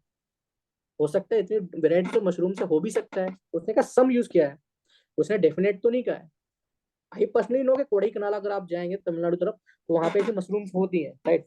जैसे टूरिस्ट लोग जाते हैं एंड इजीली ऑफर होती है वहाँ पे, तो you can try it, right. But एक आप जनरल स्टेटमेंट, अगर आपको ये भी चीज नहीं पता है तो कोई इशू नहीं है, आप ये देख लीजिए वो सम का यूज कर रहा है। तो आप इन द सेंस कि जो एरिया अगर अभी तक नहीं पता है, तो उसको रिजेक्ट कैसे कर देंगे आपके लिए, जब तक आपको अच्छे से नहीं पता है। तो एग्जामिनर क्या करेगा? अपने आप को टेक्निकली राइट प्रूव करने की कोशिश करेगा ना। जैसे फॉर एग्जाम्पल कहा कि some Odia people are rich, right, मैं ये कहा। तो अगर मैं ये जनरल स्टेटमेंट कभी भी यूज कर सकता हूँ मैं, राइट। Yes sir.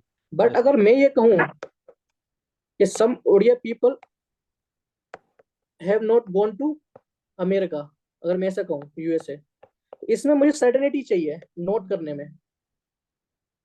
मतलब मेरे सारे जो फैक्ट्स हैं वो मेरे ऑब्जर्व होने चाहिए, मतलब ऑब्जेक्टिव एविडेंस होना चाहिए मेरे पास, राइट। ऑब्जेक्टिव एविडेंस मतलब मैं सारे एक एक पर्सन को देख चुका हूँ, तब मैं कंक्लूजन में निकलूंगा कि हाँ वो अमेरिका नहीं गए हैं। बट अगर मैं पॉजिटिव स्टेटमेंट दे रहा हूँ, इन द सेंस इसकी प्रोबेबिलिटी राइट होने की ज्यादा सही है, क्योंकि किसी क्लेम को रिजेक्ट करने में आपको हर एक चीज को ऑब्जर्वेशन करना पड़ेगा जितनी भी एग्जिस्टिंग है। सारी मशरूम थोड़ी है कि आपने डिस्कवर कर ली होंगी आपने, देयर में भी कि आपने नहीं डिस्कवर की होंगी, वो हो सकती है। तो एग्जामिनर अपने आप को गलत नहीं करना चाहता, पता चले कल आप उठा के कहीं से ऑनलाइन और बता दें, क्योंकि एग्जामिनर कोई मशरूम का एक्सपर्ट थोड़ी है। मशरूम में उसने कोई पीएचडी और ऊपर हाई लेवल पे थोड़ी जा रहा है कि वो मशरूम ही पढ़ रहा है पूरी जिंदगी भर, तो भी जिंदगी कम पड़ जाएगी उसकी। तो वो क्या करेगा? टेक्निकली राइट होने के लिए वो क्या करेगा? वो पॉजिटिव स्टेटमेंट क्रिएट करेगा, जिससे वो टेक्निकली रॉन्ग ना हो, कल आप जाके क्लेम ना करें कि देखो इनने जो आंसर दिया है वो गलत दिया है, राइट। वो टेक्निकली राइट करने के लिए सम वर्ड यूज स्टार्ट कर देते हैं, तो ये भी राइट हो जाएगा। Some mushrooms have insectical properties, medicinal properties, insecticidal properties, ठीक है, तो एक दूसरे को कॉम्प्लीमेंट भी कर रही है, right. Fourth is some mushroom have bioluminescent properties, चमकती हैं, ठीक है, अगर आपने देखा तो बढ़िया, नहीं तो इट इज क्वाइट नेचुरल कि जो भी चीजें हैं स्पीसीज है, कोई ना कोई एक स्पीसीज तो मिल ही जाती है जो ल्यूमिनेसेंट होती है, राइट। बायोल्यूमिनेसेंट, बायो है तो क्योंकि वो एनिमल है, स्पीसीज है तो बायो होगी, ल्यूमिनेसेंट मतलब लोग शाइनी है, तो इट्स अ नेचुरल, ठीक है, कि कोई भी ल्यूमिनेसेंट हो सकती है। नेचर में जनरली जो स्पीसीज होती हैं, राइट, जो वाइल्ड होती है वो ल्यूमिनेसेंट होती है, they use as a protect themselves from the predators, right, तो उस वे में यूज हो जाती है, राइट। तो क्योंकि किसी चीज को रिजेक्ट करने में आपको ऑब्जेक्टिव एविडेंस चाहिए, इस लॉजिक को आप समझिए। कोई चीज है जिसकी वेराइटीज बहुत ज्यादा है, उस चीज को रिजेक्ट करने में आपके पास ऑब्जेक्टिव एविडेंस होने चाहिए, जैसे मैंने एग्जांपल्स आपको बताया। उसको अगर आपको वेग रख दोगे तो पॉजिटिव रख दोगे तो उसके सही होने की प्रोबेबिलिटीज ज्यादा हो जाएंगी, राइट। बट इसमें जितने भी सम वाले दिए हैं उसने, वो ऑब्जेक्टिवली प्रूव्ड है, याद रखो आप हमेशा, ऑब्जेक्टिवली प्रूव्ड है, क्योंकि पॉजिटिव स्टेटमेंट को प्रूव करना बहुत इजी होता है, राइट। जैसे मैं कुछ भी कह दूंगा, यार आप बहुत अच्छे इंसान हो, मैंने ऐसे बोल दिया, तो मैं इसको इजीली प्रूव कर दूंगा कि आप अच्छे हो, क्योंकि आपने मेरे को अच्छे से बात किया। मैं ये करूंगा आप बहुत बेकार इंसान हो, तो मुझे फिर एविडेंस देना पड़ेगा कि हाँ, और खासकर एक पर्सन के बारे में, ये मल्टीपल लोगों के अगर बारे में आप बात कर रहे हैं, खासकर उन लोगों के बारे में जिन्हें आप नहीं जानते हैं, राइट। एग्जाम ने जब फ्रेम किया क्वेश्चन तो काफी ज्यादा चीजें उसे नहीं पता होगा, काफी मसरूम्स के बारे में उसे नहीं पता होगा, उसको रिजेक्ट करने के लिए उसको बहुत ज्यादा नॉलेज चाहिए। तो वो किस तरीके से मूव करेगा, पॉजिटिव स्टेटमेंट क्रिएट करेगा विद एक्सेप्टेंस। तो ये सारी चीजें उसको पता था ऑलरेडी, हाँ मेडिसिन प्रॉपर्टीज होता है तो मैं राइट बोल देता हूँ, right? तो आप इस लॉजिक को यूज करेंगे, राइट। आपको बेसिक नहीं पता, still you can make it right. और ये लॉजिक आपका किसी भी स्पीसीज, किसी ऑब्जेक्ट में अगर वेराइटीज हैं, मल्टीपल वेराइटीज हैं, तो these statements most of the time, more than 90% will be the right. अगर, पर ये वेराइटी होना चाहिए, एक बात हमेशा याद रखना जब अप्लाई करो उस लॉजिक को, तो उसमें वेराइटीज होनी चाहिए। अगर वेराइटीज नहीं है तो स्टेटमेंट में भी राइट और रॉन्ग। अगर वेराइटीज काफी ज्यादा है तो most probably more than 90% this logic will be applicable in a positive direction, right. ये लॉजिक यस समझ में आया आप सबको? Yes yes. Very good. Consider the following statements regarding the Indian squirrel, ठीक है, इंडियन क्वेरी के बारे में बात करते हैं। They build nest by making borrows in ground, general statement है एक, राइट। बोलते हैं कि नेस्ट क्रिएट करते हैं, making borrows in the ground, ground में नेस्ट क्रिएट करते हैं अंदर में, ठीक है। अगर आपने गिलहरी को ऑब्जर्व किया होगा तो सरफेस पे कम रहती है, ऊपर ज्यादा रहती है, छतों पे रहेगी वो, राइट, या फिर ट्रीज पे रहेगी वो, राइट, राइट। क्या कहाँ पे थे? ट्रीज में। तो जो भी स्पीसीज जहाँ रहती है मोस्ट ऑफ द उनके हाउस वहीं पे होते हैं। हमेशा एक बात करो, नेचर फिनोमिना है ये। इकोसिस्टम के जितने भी हैं सब आपके जो क्वेश्चंस हैं, राइट, एनवायरमेंट के हैं आपके, वो आप जनरली ऑब्जर्वेशन के बेसिस पे आप कर सकते हैं। अगर आप बेसिक अच्छा आपका, आप बस ऑब्जर्व करो चीजों को, अगर आपने ऑब्जर्व किया तो उस बेसिस पे सही हो जाएंगे। तो जो स्पीसीज जहाँ रहती है मोस्टली वहां पे उसका घर होगा ना, राइट। अगर आपने आर्टिफिशियली कोई चेंजेस लाए, that is another thing. Birds हैं, बर्ड्स कहाँ रहते हैं? अगर ट्रीज पे मोस्ट ऑफ द टाइम रहते हैं तो उनके नेस्ट कहाँ होंगे? ट्रीज पे होंगे, राइट। अब पिकॉक है, राइट, जहाँ रहेगी वहां उसके रहेंगे, वो ट्रीज पे ज्यादा नहीं रह पाती, ग्राउंड पे रह रही है तो ग्राउंड पे रहते हैं उसके, राइट। पिजन है, अब तो खैर घर बन गए हैं तो घरों में आके रहने लगे हैं, पर वहां पे भी नेस्ट क्रिएट करते हैं ऊपर पे, फिर भी सरफेस पे नहीं करते वो, समझे आप? यस तो कहाँ पे हो जाएगा उसका? जहाँ पे रहेगा वहां उसका नेस्ट होगा मोस्ट ऑफ द टाइम जहाँ रहेगा। They store there food material like nuts and seeds in the ground. Store is another thing, house is another thing. Store वहां करेगा जहाँ इजीली एक्सेस होगा, right. They are omnivorous, right, तो they are omnivorous, जहाँ पे अगर trees रह रहे हैं, वेरिएशन इतना ज्यादा है तो आप जो चीज इजीली मिलेगा आप उसको खा सकते हैं, right. Both statement will be the right. ये वाला स्टेटमेंट कुछ जगहों पे दिया गया है, क्या ग्राउंड फ्लो करता है, वो एक्सेप्शनल फिनोमिना हो गए, राइट। पर ये स्टेटमेंट जनरल स्टेटमेंट था, राइट। तो जनरल स्टेटमेंट के बेसिस पे आप इसको फॉर्म कर सकते हैं, right. Now comes to the next question. हमेशा याद रखो, नेचर में जो चीज जहां पे अबंडेंट होगा वहां पे वो वहां पे रहना पसंद करेगा, because they are not as evolve as the human being, right. वो ह्यूमन बीइंग की तरह इवोल्व नहीं है कि वो अलग जगह, जैसे हम मार्स पे बना सकते हैं, पर यहाँ पे जो एनिमल रह रहा है वो वहां पे नहीं बना सकता ना। तो उस बेसिस पे आप इस क्वेश्चन को सॉल्व कर सकते थे। अगर I am saying we are applying the logic, logic is 60 to 70% is right, not 100%, right. Next is consider the following statement. Some microorganism can grow in environment with temperatures above the boiling point. Right, ठीक है. उसने फिर कहा micro organism है, varieties of micro organism, बहुत ज्यादा varieties होती है माइक्रो ऑर्गेनिज्म की. राइट. तो सम बोल रहा है उसने temperature above the boiling point. ठीक है. तो you on the same previous logic you can make it is right. वैसे हाइड्रोथर्मल वेंट्स रहते हैं, अगर आप एनसीईआरटी पढ़ेंगे आप उसको तो वहाँ पे आपको मिल जाएंगे. राइट. हाइड्रोथर्मल वेंट्स में होते हैं, वो डीप सी से काफी बॉइलिंग भी होता है, तो वहाँ पे वो सर्वाइव करते हैं. Still you have not read it, then apply the logic. Right. क्योंकि सारे माइक्रो ऑर्गेनिज्म को ऑब्जर्व नहीं किया गया, even the deep sea is not observe right now. Right. वहाँ पे रिसर्च चल रही है.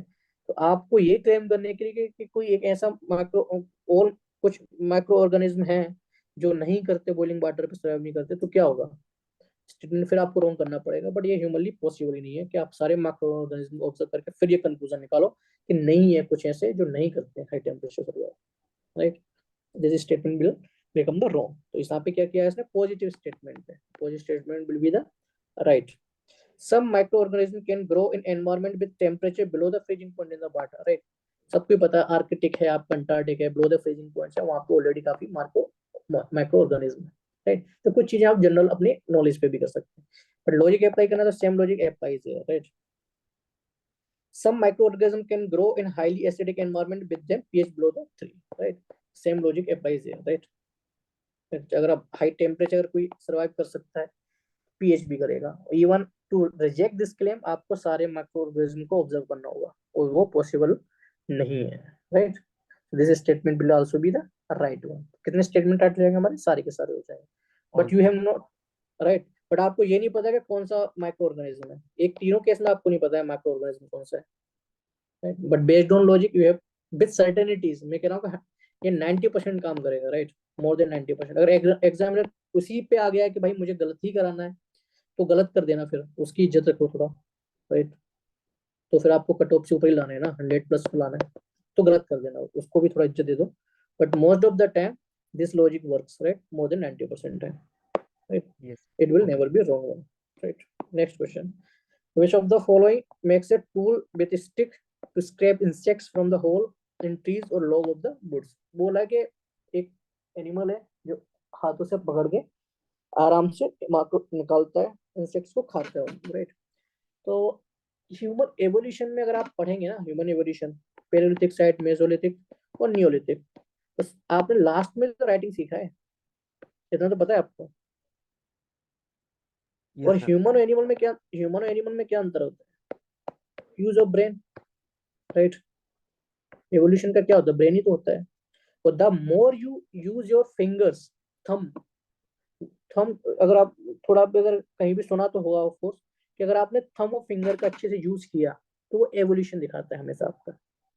राइट. ब्रेन तो है ही नो डाउट, बट अगर थंब फिंगर को आप यूज करना सीख गए तो वो क्या दिखाता है? ह्यूमन एवोल्यूशन दिखाता है आपका. राइट. इसलिए आप राइटिंग लास्ट में सीखे थे, डोमेस्टिकेशन और एनिमल भी थोड़ा बाद में सीखे थे, हंटर गेट पहले थे, बाद में तो एग्रीकल्चर आप सीखे, क्योंकि ये ह्यूमन एवोल्यूशन दिखाती है आपका. राइट. अब मेरे को बेसिक याद नहीं है पेलोलिथिक, मेसोलिथिक, नियोलिथिक क्या है, बट मैं बेस्ड ऑन लॉजिक बता सकता हूँ कि ये चीजें लॉजिकल हैं. ह्यूमन ब्रेन बाद में डेवलप होगा, तो राइटिंग बाद में ही आएगी. राइट. डोमेस्टिकेशन बाद में ही आएगा. राइट. एग्रीकल्चर बाद में ही आएगा. हंटर गैदरिंग, हंटर तो बहुत इजी चीज हो जाती है कि कोई किसी को मार के कहीं भी घूम गया. नोमैडिक ट्राइबल है जैसे हम कहते हैं, दे आर प्रिमिटिव क्यों होते हैं? क्योंकि वो पुरानी प्रैक्टिसेस को यूज कर रहे हैं अभी भी. राइट.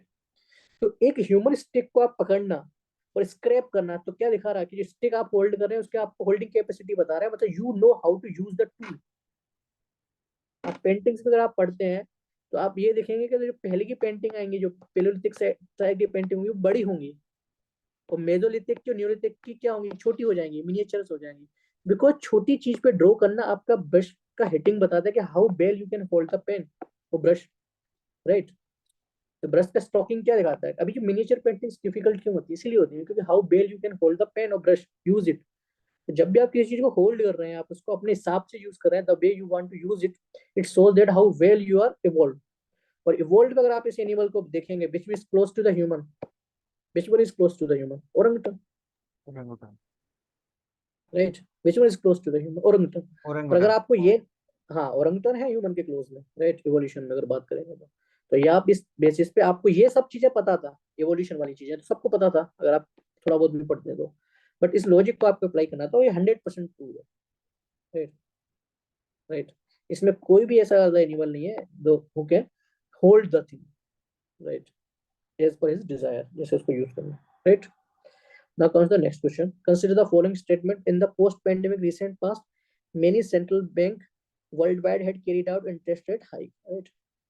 तो वो क्या कर रहा है? पोस्ट पेंडेमिक रिसेंट पास्ट, बात किसकी बात कर रहा है? रिसेंट साइड पास्ट की कर रहा है, तो 2030 की बात कर रहे हैं, राइट।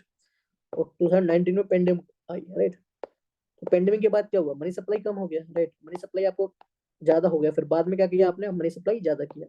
मनी सप्लाई ज्यादा हो गया तो क्या हो गया आपका? इन्फ्लेशन हो गया, वर्ल्ड इन्फ्लेशन हो गया। तो जब इन्फ्लेशन होगा तो आप कंट्रोल करेंगे तो क्या करेंगे आप? रेपो रेट को राइज करेंगे, राइट, ऑफ कोर्स। और repo rate is comes under the monetary policy committee, that is under the RBI और other central bank of other government, right right। तो क्या करते हैं? जो बैंक रेट होती है वो क्या कर देते हैं? हाई कर देते हैं, जो फेडरल रेट बोलते हैं इसको यूएसए में, राइट, है राइट। तो जो yes post sir. Pandemic recent past, तो मतलब बात कब की कर रहा है वो? 2022 और 23 की बात कर रहा है वो, कि यहाँ पे क्या किया? मनी सप्लाई ज्यादा, उसको काउंटर करने के लिए क्या किया आपने? जो फेडरल रेट से वो हाई कर दी, तो ठीक है, इंटरेस्ट हाई करते हैं, that is natural thing, that is a good thing, आपने कर दी। Central bank generally assume, generally word use किया है, राइट, उसने मतलब एक बहुत जनरल स्टेटमेंट है। मतलब ये कह रहा है कि अगर आपको लग रहा है कि 60 to 70% ये स्टेटमेंट राइट है, तो उसको एक्सेप्ट कर लो। assume that कि they have the ability to counterfeit the rising consumer price। Consumer price को क्या बोलते हैं? इन्फ्लेशन बोलते हैं ना। कंज्यूमर प्राइस इंडेक्स क्या होता है? इन्फ्लेशन तो होता है। Recent contract the rising consumer price by monetary policies, means monetary policy है तो मॉनेटरी पॉलिसी कमेटी तो हमारे यहाँ करती है। मुझे लगता है कि जो इन्फ्लेशन है, सीपीआई एडजस्टमेंट का काम किसका है? मॉनेटरी पॉलिसी कमेटी का, एमपीसी का, राइट। मुझे लगता है कि इंटरेस्ट और मॉनेटरी पॉलिसी क्या करती है? इंटरेस्ट रेट ही तो करती है, repo rate, reverse repo rate ही तो करती है। तो आपको नहीं लग रहा है दोनों स्टेटमेंट एक दूसरे को कंक्लूड कर रहे हैं, राइट। तो अगर आप ग्लोबल फिनोमेना भी यूज कर रहे हैं, आप जो आसपास देख भी रहे हैं, राइट, वो किसका क्या काम है, अगर आपको ये पता है तो आप इस स्टेटमेंट को राइट कर सकते हैं। अगर आप एक के पीछे बिकॉज लगा दीजिए, एज लगा दीजिए, अगर दोनों बिकॉज लगा के दोनों को राइट हो रहा है, एक दूसरे को जस्टिफाई कर रहे हैं, दैट इज फाइन। अगर आप या इससे आप इसका रिलेशन लिख लीजिए कि कंज्यूमर प्राइस को कौन कंट्रोल करता है, सीपीआई को कौन कंट्रोल करता है? मॉनेटरी पॉलिसी कमेटी करती है, क्योंकि CPI is the basic index for plus minus 2 ही तो है उसका, राइट। तो वो उसमें अगर उसको कर रहा है यूज, तो किस लिए कर रहा है? क्योंकि मार्केट में मनी सप्लाई ज्यादा है, और मनी सप्लाई ज्यादा है तो आप क्या करोगे? रेपो रेट हाई करोगे, इन the sense interest rate, you will high the interest rate. Because post pandemic क्या हो गया था? इन्फ्लेशन ज्यादा हो गया था। इवन इंडिया में जो हमारी बैंडविड्थ है 4 + -2 की, वो भी हम भी खुद 3 टाइम क्रॉस कर दिए थे, right. That is given the limit कि अगर आप 3 क्वार्टर अगर आप क्रॉस कर रहे हैं, then you have to write in the written permission you have to given to the RBI, right. तो ये एग्जाम में क्वेश्चन पूछ सकते हैं कि अगर 3 कॉन्सेक्यूटिव टर्म्स में अगर आप जो बेंच मार्क है आपके, इन्फ्लेशन है, आपका इन्फ्लेशन टारगेट्स है फ्लेक्सिबल 4 + -2, और 3 क्वार्टर आप इसको क्या करते हैं? ब्रेक डाउन करते हैं, then monetary policy committee have to give it to the, इसको देना है गवर्नमेंट को, सेंट्रल गवर्नमेंट को रिटर्न में, कि what are the reasons for it and what step we will take to rectify those things, right. तो ये question इस तरीके से आप सॉल्व कर सकते हैं। नेक्स्ट क्वेश्चन, ये समझ में आ गया सभी को? Please tell me. Next question, which of the following best describe the concept of small farmer large field. क्या कह रहा है? जब भी कोई टर्म दे रहा है आपको, राइट, जनरल टर्म दे रहा है आपको कोई, ठीक है, टर्म की बात कर रहा हूं मैं, जो गुड पीपल आर देयर, जो चीज है आप उसको जो है उसको आप बेसा बताएं, राइट।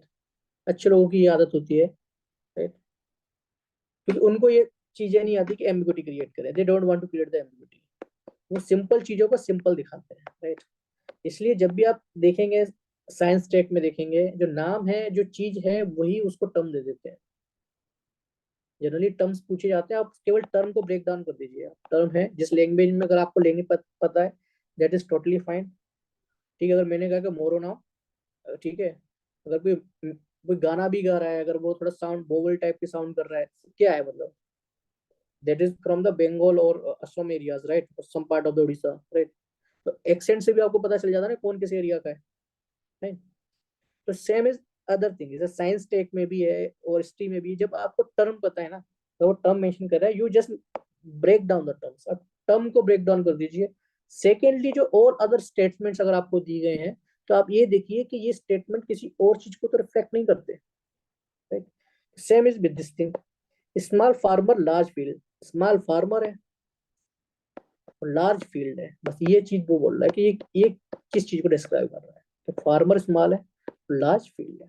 बोला है कि resettlement of the large number of people uprooted from their countries due to war by giving them a large cultivable land which they cultivate collectively and share the produce.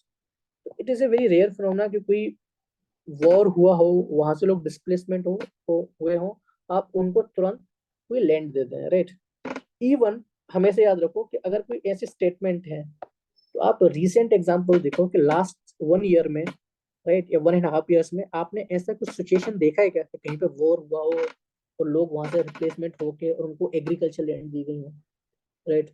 अगर वो क्वेश्चन हिस्ट्री का नहीं है, एक general question है वो, तो आप हमेशा करंट की तरफ मूव करो कि 1.5 ईयर में ऐसा कोई इवेंट हुआ है क्या कि यहाँ पे वॉर हुआ हो, लोग वहां से जाके गए हो, उनको एग्रीकल्चर मिला हो।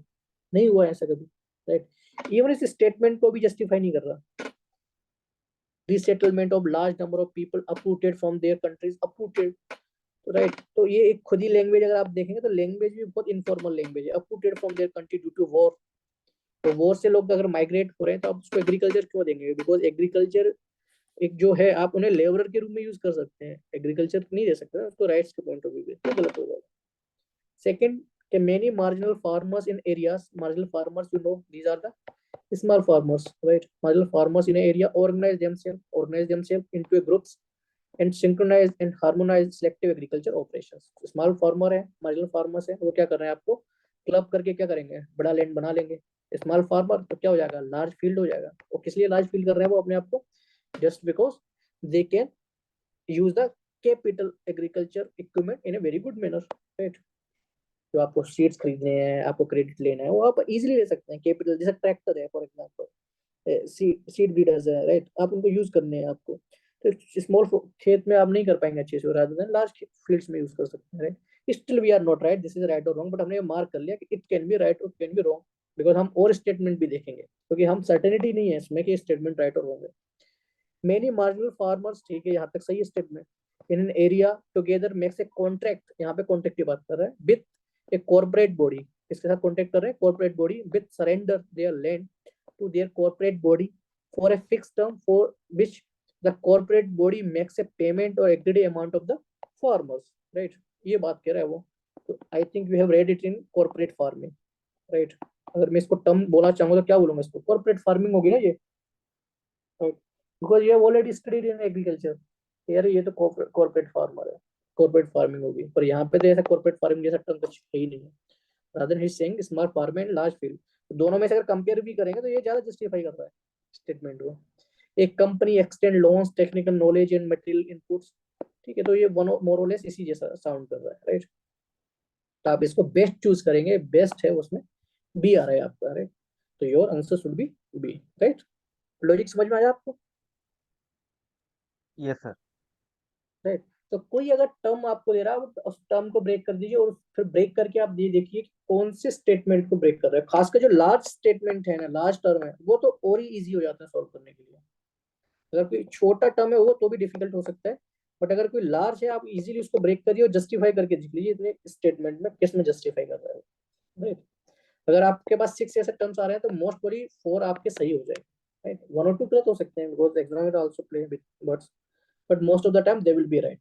कोचिंग वाले इंस्टीट्यूट्स पे भरोसा मत करना, वो जानबूझ के गलत करा देते हैं, और यूपीएससी में that will work, right. So be sure about it, तो इसमें कोई डरने की बात नहीं है। Consider the following statement: the government of India provides minimum support price for the Niger seeds, right? So that is basically based on your knowledge, previous knowledge. तो आप जब एमएसपी पढ़ते हैं, एमएसपी दी जाती है 22+1 पे, right, right. 22+1 is sugarcane, right. तो इन पे अगर एमएसपी दी जाती है तो आप एक बार पढ़ लिया करो, आप उनको किस किस पे दी जाती है, याद करना अगर not possible then at least look at them कि कौन कौन से, तो एक सिंसियर स्टूडेंट की क्वालिटीज होती है, तो आपको पता चलेगा niger series also the part है। इसमें कोई लॉजिक अप्लाई नहीं होता, right, but you have to understand it is based on your previous knowledge, right. Then second is niger is cultivated as a kharif crop, right. हमें ये भी नहीं पता श्योरिटी से, तो हम थर्ड देखते हैं कि सब tribal peoples in India uses niger seed as oil for cooking, right. पर आप देख लीजिए कि सीड्स ऑयल फॉर कुकिंग और सम, वही वाली बात होगी ना, जनरल स्टेटमेंट है, पॉजिटिव है, it should B right, right, तो इट इज द राइट। अब सेकंड देख लेते हैं स्टेटमेंट को, थर्ड को सेकंड में अब रिलेशन सेटअप करते हैं। कभी कभी आप क्या करिए, स्टेटमेंट भी एक दूसरे में देखा करिए, कि पहला स्टेटमेंट थर्ड से कॉन्ट्राडिक्ट तो नहीं कर रहा, या फिर फर्स्ट सेकंड से कॉन्ट्राडिक्ट तो नहीं कर रहा, या तीनों सिंक्रोनाइजेशन में है या नहीं है, हार्मनी में। अब सेकंड और थर्ड देख लीजिए, some tribal people in India use niger seed oil for cooking. तो जब ऑयल फॉर कुकिंग कर रहे हैं तो कौन प्रोड्यूस कर रहा है इसको? जनरली ट्राइबल्स यूज कर रहे हैं इसको, right, because they use those things, they generally produce it. और जनरली ट्राइबल्स पीपल आप देखेंगे, they grow those crops which are monsoon dependent, right. क्योंकि ट्राइबल्स एरिया में आप अभी भी देखेंगे, it is the fact that irrigation facilities और डेवलपमेंट रिलेटिवली कम है वहाँ पे, और इरिगेशन फैसिलिटी तो और ही कम है, राइट। तो वो किस तरह की क्रॉप प्रोड्यूस करेंगे? They will produce most of those crops which are monsoon dependent, right. और मानसून डिपेंडेंट जो क्रॉप्स होती है वो कौन सी क्रॉप्स होती है? खरीफ क्रॉप्स होती है, right. Based on this logic you will choose both statements are right, right. अगर रबी खरीफ होता है तो you may make it wrong, most probably that it may wrong. Because tribals area में आप देखेंगे तो वहाँ पे इरिगेशन फैसिलिटीज की अभी भी इश्यूज है, because they live in deep forest, forest का भी इश्यूज रहता है, फाइन। एक बार रोड बनाना आसान हो जाता है, पर इरिगेशन के लिए फैसिलिटी बनाना थोड़ा टफ डिफिकल्ट होता है, तो इरिगेशन फैसिलिटीज अभी भी कम है। तो या तो रिवर बेस्ड होते हैं या मोस्टली मानसून डिपेंडेंट होते हैं। जो रिवर भी होती है वो क्या होती है? छोटी रिवर होती है, तो रिवर भी किस पे डिपेंडेंट होती है? मानसून पे होती है। इसलिए जो मोस्टली ट्राइबल क्रॉप्स होती है वो मानसूनियन क्रॉप्स होती है, राइट। ऐसा कहीं लिखा हुआ नहीं है, ये लॉजिक है, अगर आप इस बेसिस पे देखेंगे तो ये स्टेटमेंट राइट हो जाएगा, राइट। अगर आप इसको देखेंगे तो वो सही हो जाएगा, राइट। फाइन, आया समझ में सबको लॉजिक? ये सुनो, यस सर, यस सर। कहीं ऐसा तो नहीं लग रहा कि हाँ मतलब बस बोले बता रहे हैं, कि जरूरी नहीं है कि आंसर सही हो, मतलब यहाँ पे जस्टिफाई हो रहा लॉजिक, ऐसा नहीं है। ये logic most of the time सही होंगे, ये ट्रिक्स नहीं है, ये लॉजिक है, right. Now comes to the 28 question, consider the following investment in the following assets. Investment की बात कर रहे हैं। How many of above are consider as intangible investment? Intangible, right. Intangible क्या होता है? Those you can not touch. Simple language हम देखते हैं, which you can not touch, जिसे आप क्या कर सकते हैं? छू नहीं सकते, वो कैसे हो जाएंगे? इंटेंजिबल हो जाते हैं, हमारे, राइट। जिन्हें आप टच नहीं यस कर सर। सकते वो कैसे हो जाएंगे? इंटेंजिबल हो जाएंगे। Brand intangible. रिकॉग्निशन, आप टच कर सकते हैं इसको? नहीं कर सकते, राइट। मैकडी है, अलग तरीके से फील आ रहा है, टच थोड़ी कर रहे हो, ब्रांड है अपने आप में। इन्वेंट्री है, इन्वेंट्री में क्या होता है? गुड्स रखे हुए होते हैं आपके, टच कर टच सकते कर हैं आप इसको? सकते हैं। Yes of course you can touch. Yes. तो ये नहीं होगा, ठीक है। इंटेंजिबल पूछ रहा है तो इंटेंजिबल ये नहीं होगा, ये हो जाएगा, ब्रांड रिकॉग्निशन हो जाएगा, right. Intellectual property, IP rights, right. ये कोई गुड्स तो है नहीं जिसे आप टच कर सकते हैं, these are the notified rights होते हैं आपके। It is also intangible. Mailing list of the client, mailing list की बात कर रहा है, ईमेल भी क्या होता है? डिजिटल हो गया ना आपका, ये भी क्या हो जाएगा? इंटेंजिबल हो जाएगा, right. Most of the digital things are except कि आप as a digital in the form of goods use नहीं कर रहे हैं। गुड्स क्या होता है? जिसे आप एक्सचेंज कर रहे हैं मनी के एस्पेक्ट में, जो आपका कोर बिजनेस है। मेलिंग लिस्ट आपका बिजनेस थोड़ी है, राइट, राइट। जो कंपनी जिस मेजोरिटी, जिसकी प्रॉफिट जिस पे बेस्ड होती है, जिसका बिजनेस उस पे बेस्ड होता है, उसको गुड्स बोलते हैं, राइट। मेलिंग लिस्ट थोड़ी उसका गुड्स है। अगर कोई कंपनी डिजिटल एस्पेक्ट में है, कोई सॉफ्टवेयर हार्डवेयर प्रमोट कर रही है, वो उसका एज ए सर्विसेज में यूज करते हैं उसको, कहा ये उसकी सर्विस होगी। और वो हार्ड ड्राइव बना रही है तो उसका वो हो गया। But mailing list is just just a mailing. Mailing list तो डिजिटल फॉर्म में होती है वो, राइट, मेल होता है, तो कैसा हो जाएगा? इंटेंजिबल हो जाएगा, because it can not be touched. Fine, आया समझ में, राइट। ना 31, ठीक है। 31 क्या था? मोस्ट ऑफ द कोचिंग काफी आंसर दे रहे थे, बट जब मेरा जो कोर्स था उसमें हम डिस्कस कर रहे थे, जब पेपर के बाद डिस्कस कराया था, तो I choose the first one, और लास्टली वही सही निकला, राइट। तो इसलिए मैंने इसको थोड़ा डिस्कस कर लेता हूँ कि what does due process of law means. Due process of law क्या होता है? एक तो होता है प्रोसीजर एस्टैब्लिश्ड बाय लॉ, एक होता है ड्यू प्रोसेस ऑफ लॉ। तो अगर कोई लॉ है, आपने प्रोसीजर सही फॉलो करके बनाया है, राइट। अगर कोई आपने लॉ प्रोसीजर फॉलो करके बनाया, for example parliament pass a law, parliament pass a law that if anyone steal money more than 1 rupees, his or her hands would be chopped, right? ये law किसने बनाया? Parliament ने। Does parliament has power to make the law? Yes or no? Yes sir. Of course it has, parliament has the power to make the law, but they this can law make. Is justifiable or not? मतलब law अपने आप में right है या नहीं है? Yes sir, right है sir. Law क्यों राइट है? लॉ प्रोसेस सही है बस, पर लॉ तो सही नहीं है ना। किसी ने 1 रुपए से चुराया अच्छा। तो आप उसको हैंड ओके। चॉप थोड़ी कर देंगे, यस सर। राइट। तो लॉ अपने आप में सही है, प्रोसीजर अपने आप में सही है, पर लॉ सही नहीं है ना, अगर देखा जाए तो ग्राउंड्स पे, राइट। आप ह्यूमन राइट दे रहे हैं आप लोगों को, राइट। और आप डेमोक्रेसी की बात कर रहे हैं और अब लॉ के बेसिस पे आपने लॉ तो सही बना लिया, तो आपने क्या कर लिया, आपने हाथ काट दिया। तो लॉ तो प्रोसीजर सही है पर लॉ अपने आप में सही नहीं है। तो law should be in such A way that people should follow it. Follow कब करेंगे, तो या तो वो लोगों से ड्राइव हो, या फिर वो मीनिंगफुल हो, सेंसेबल हो। दूसरा होता है due process of law. Due process of law, कि आपने लॉ, जिसने लॉ बनाया वो तो ऑथराइज था ही, पार्लियामेंट ने बनाया, पर आप ये भी तो देखिए कि प्रोसीजर फॉलो की गई है। जो ड्यू है, प्रोसीजर तो ठीक है, but due in the sense कि natural form of justice create हो रहा है कि नहीं हो रहा है उसमें। आप उसमें जस्टिस डिलीवरी कर रहे हैं नहीं कर रहे हैं उसमें। तो आप क्या कहते हैं, जो सेंटेंस है, राइट, जो हैंग टिल डेथ होता है, राइट, राइट, वो किस केसेस में आप देते हैं आप उसको, रेयर टू रेयर केसेस में तो देते हैं आप उसको। अगर कोई रेप है, टेररिस्ट है, उस एक्टिविटीज में, तो वो फिर उस नेचुरल जस्टिस को फॉलो करता है, क्योंकि रेयर टू रेयर केसेस में आप देते हैं। तो it should be also necessary कि along with procedure the due process would also be followed. Due process में क्या कहता है कि natural justice would also be followed, कि हाँ, जो प्रोपोर्शनल में पनिशमेंट होना चाहिए, राइट। जो प्रोपोर्शनलिटी ऑफ जस्टिस की आप बात करते हैं, वो क्या होता है, नेचुरल जस्टिस ही तो फॉलो कर रहा है आप उसका, राइट। इस बेसिस पे ए हो जाएगा, राइट। इवन जो आर्टिकल 21 है वो किस पे काम करता है, ड्यू प्रोसेस ऑफ लॉ पे काम करता है आपका, right. Right to live with dignity, तो क्या हो गया, ड्यू प्रोसेस ऑफ लॉ हो गया आपका, राइट। और sir 19 procedure established by law, मतलब सिर्फ वो प्रोसीजर पे फोकस करता है इंस्टेड ऑफ लॉ पे। नेचुरल हाँ, जस्टिस। हाँ, वो केवल प्रोसीजर पे फॉलो करेगा, ठीक है। अगर प्रोसीजर पे फॉलो करना है तो जुडिशरी रिव्यू आप लाती क्यों, बात ये है ना। जी sir, ji sir. Article 19, sorry, question number 19. Which of the following statement best reflect the chief purpose of the constitution of the country? Constitution of country का main purpose क्या है, right? It determines the objective for the making of the necessary law. Law making करने के लिए constitution का बनाया गया है क्या? ठीक है, मान लेते हैं, आगे पढ़ते हैं। It enables the creation of political office and government. ये तो कोई सेंस नहीं बनता इसका, right? ये political government को बनाने के लिए बनाया गया है, कि उसका चीफ पर्पज है ये। It defines and limit the power of government, right? ये लग रहा है हमें कि ये इसके कंपेयर में ये ज्यादा सही है, ए के कंपेयर में C. It secure social justice, social equality and social equality, right. तो कॉन्स्टिट्यूशन का मेन पर्पज क्या है कि सेंट्रल गवर्नमेंट भी है ना, जो गवर्नमेंट है वो भी तो सिक्योर कर सकती है social justice, social equality and social security, right. But किसके थ्रू होगा, ये गवर्नमेंट के थ्रू होगा। और even you have study the term constitutionalism, right. Constitutionalism का मतलब ही होता है लिमिटेड गवर्नमेंट, राइट। कॉन्स्टिट्यूशनलिज्म का मतलब ही होता है limited government. Yes sir, limited government. Limited constitution मतलब कॉन्स्टिट्यूशन इज सुपीरियर। तो अगर मैं एक चार्ट बनाऊं, अगर आपसे इस तरीके का कभी भी कोई क्वेश्चन पूछ रहा है, आपसे पॉलिटी का कोई भी क्वेश्चन आता है प्रीलिम्स में किसी भी वे में, इस चार्ट को याद रखना, हमेशा सही होगा आपका क्वेश्चन।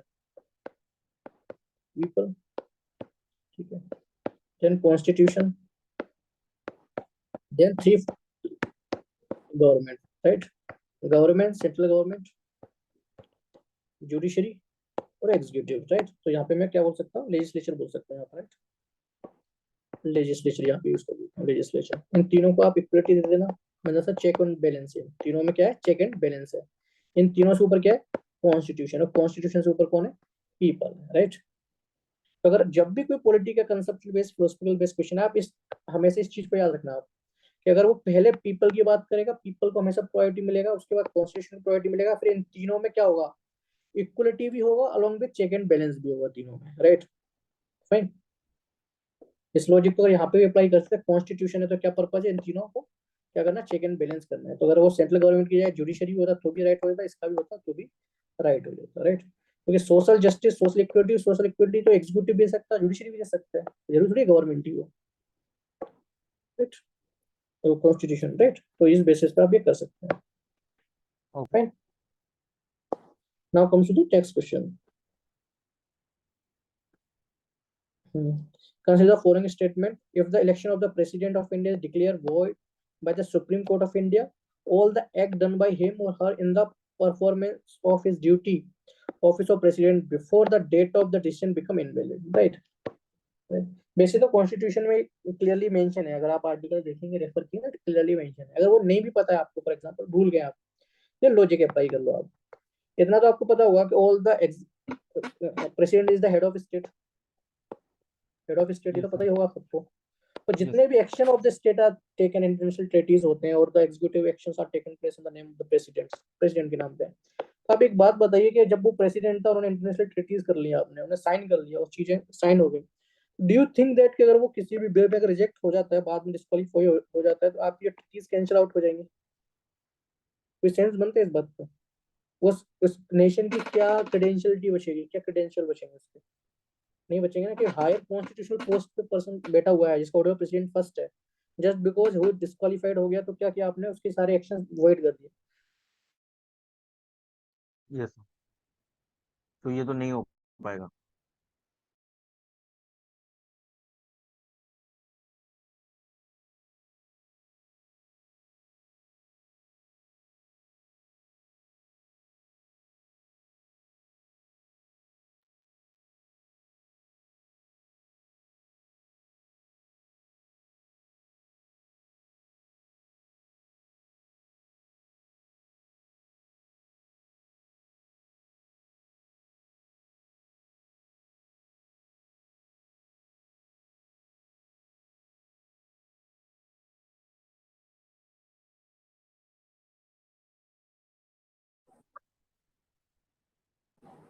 दिख रहा है किसी को? हेलो? हाँ हेलो प्लीज सर। हाँ, स्क्रीन दिख रही यस थी सर। आपको? नहीं सर, अभी नहीं दिख रही है। ओके, अगेन शेयर करता हूँ।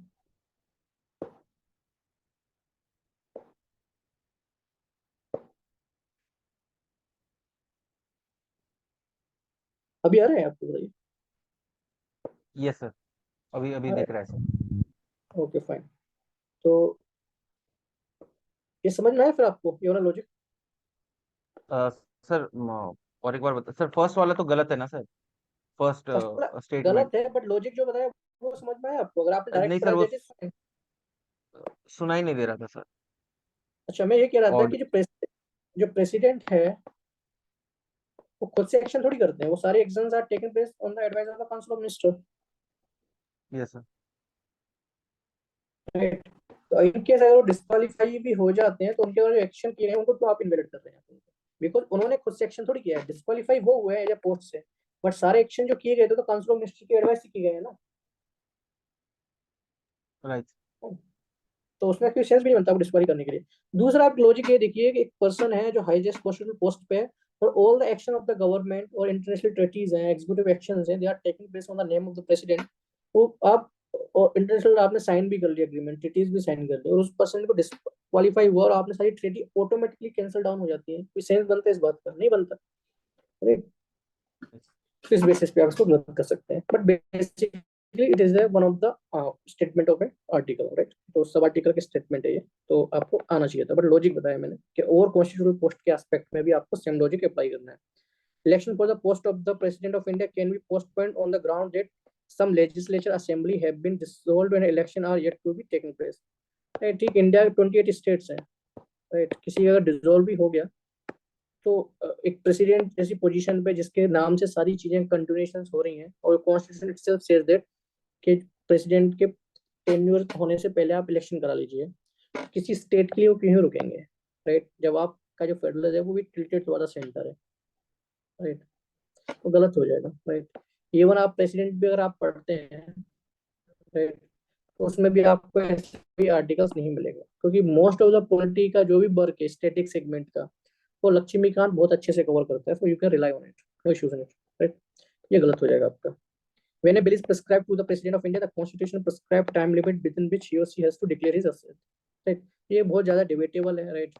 सुप्रीम कोर्ट में भी काफी चीजें पेंडिंग्स रहती हैं इस चीज में। There is no time framework given to the president, even time framework नहीं भी होना चाहिए, जिस हिसाब से उसकी कॉन्स्टिट्यूशन पोजीशन है। तो अगर आप टाइम फ्रेमवर्क कर लोगे तो एक तरीके से प्रेशराइज कर रहे हैं आप उसको। But second argument says that कि आप प्रेसिडेंट को ऐसा भी नहीं होना चाहिए कि जब पार्लियामेंट ने कोई बिल पास कर दिया है तो with in the time framework he should give his assent और withhold, जो भी है रिटर्न करना रिटर्न कर दो, assent देना तो assent दे दीजिए, एक टाइम फ्रेम वर्क होना चाहिए। these are the two debates, but in currently there is a no time framework is mentioned, right? तो ये स्टेटमेंट क्या हो जाएगा, गलत हो जाएगा। presented to the president in India communicate prescribed time limit नहीं देता, राइट? तो ये हमारे इस बेसिस पे क्वेश्चन हो जाएगा, राइट? आई थिंक नन होगा इसका आंसर। पहला भी गलत है, दूसरा भी गलत है, थर्ड भी गलत है, राइट? देख लेना। फाइन। यार 21 छोड़िए, नेक्स्ट करते हैं। 20 इज आल्सो इजी, ठीक है। 20 से देख लेते हैं, इसमें थोड़ा लॉजिक है, इसको भी देख लो। The Supreme Court of India has held in some judgment that the reservation policies made under Article 16(4), sub-Article 4, Constitution of India would be limited by Article 335 for maintenance of efficiency of the administration, right? वो कहता है कि आपको ठीक है, आप reservation दे रहे हैं, आप दीजिए, बट आपकी efficiency of administration that should not be compromised. If you have read article based on the reservation, then this statement is right, right? ठीक है, अगर आपको नहीं पता है तो सेकंड पे मूव कर जाइए, राइट। आपको आर्टिकल 35 नहीं पता है क्या है, बट आप स्टेटमेंट आगे का पढ़िए। The Constitution of India defines the term efficiency of administration, right? Efficiency of administration. Just tell me, efficiency is a qualitative or quantitative terms? Sir qualitative term sir, it can not B, I mean quantify नहीं हो पाएगा वो। Right, तो जब भी कोई भी terms qualitative होगा, it is very much hard to define. So what is the basic structure of the constitution, right? क्योंकि कभी कभी जब क्वालिटेटिव चीज को डिफाइन कर लिमिट कर देते हैं, कभी आप किसी चीज को आप डिफाइन कर रहे हैं तो आप इसको क्या कर रहे हैं, लिमिट कर रहे हैं आप उस चीज को। तो अगर आपने एफिशिएंसी को अगर डिफाइन कर दिया तो आपने एफिशिएंसी को लिमिट कर दिया, तो क्वालिटी को आप लिमिट नहीं कर सकते, राइट। क्वालिटी जो क्वालिटेटिव चीज होगी, जो क्वालिटी होगी, आप उसको क्या कर सकते हैं, डिफाइन नहीं कर सकते हैं। तो एफिशिएंसी क्या है, क्वालिटेटिव टर्म है, क्वालिटेटिव टर्म को आप क्या कर सकते हैं, डिफाइन नहीं कर सकते। That's why it is the cancer, it is a wrong one. तो ये स्टेटमेंट रॉन्ग हो जाएगा, तो आपका आंसर आ जाएगा। इवन रिमेंबर कि बेसिक स्ट्रक्चर को आप क्यों नहीं डिफाइन करते, करने में क्या कर सकते हैं, डिफाइन डिफाइन करना तो ईजी है आज के टाइम में, क्योंकि लैंग्वेज में इवॉल्व हम कर चुके हैं ना, लैंग्वेज हमारी इवॉल्व हो चुकी है। ऐसा तो है नहीं कि हमारे पास वर्ड्स की कमी है, बट अगर आपने इस चीज को डिफाइन कर दिया तो आपने क्या कर दिया, लिमिट कर दिया। तो फिर आप और चीजों को क्या कर सकते हैं, इंप्लीकेट नहीं कर सकते। क्वालिटेटिव चीजों को कभी आप देखिए, लेजिस्लेटिव हो और एग्जीक्यूटिव हो, डिफाइन नहीं करते। कोई एक टर्म है उसको आप डिफाइन कर सकते हैं, पर क्वालिटेटिव चीज में आप डिफाइन नहीं करते हैं उसको, right. With reference to the ancient India, consider the following statement: the concept of stupa is Buddhist origin, right? History में हमेशा याद रखिए, ओरिजिन चीज है ना, अगर कोई जनरल चीज है, वैसे ही बुद्धिस्ट की अगर आप बात करेंगे, बुद्धिज्म आया कहाँ से है, ठीक है, जो ब्राह्मणिकल रीजन थे वहीं से आया है वो, राइट। राइट, वैदिक के बाद ही तो आया है, जो वैदिक वाले थे वहीं से उसने फॉलो किया है। एंड जो स्टार्टिंग में जो स्तूपा भी बने थे, किस पे बने थे, रिलेशंस पे बने थे। तो उनका खुद का ओरिजिन कहाँ से हो जाएगा, क्योंकि जो कस्टम्स होते हैं, कल्चर्स होते हैं, वो इस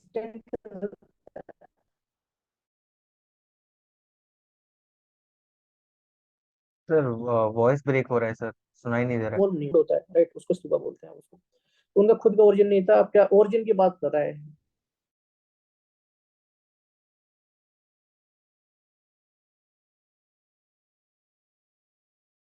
दे देमसेल्फ फॉलो फ्रॉम द, जो ब्राह्मण रीजन होंगे इस समय पे, जो वैदिक टाइम पे होंगे, उन्हीं को फॉलो करेंगे। Certain terms and terminologies, term and terminologies अलग हो सकती है, राइट।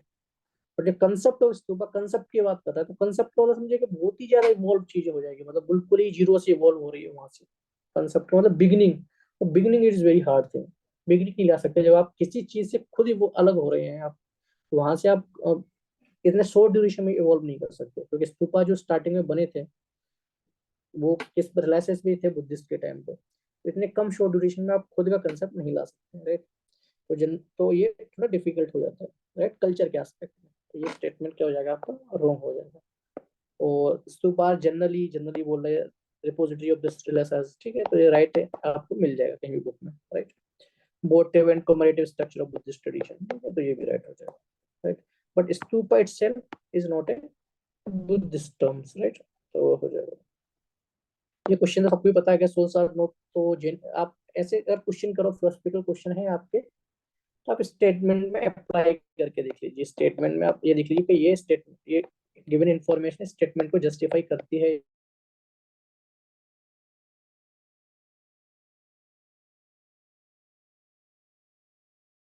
तो ये तो इसको जस्टिफाई वैसे ही नहीं करेगा।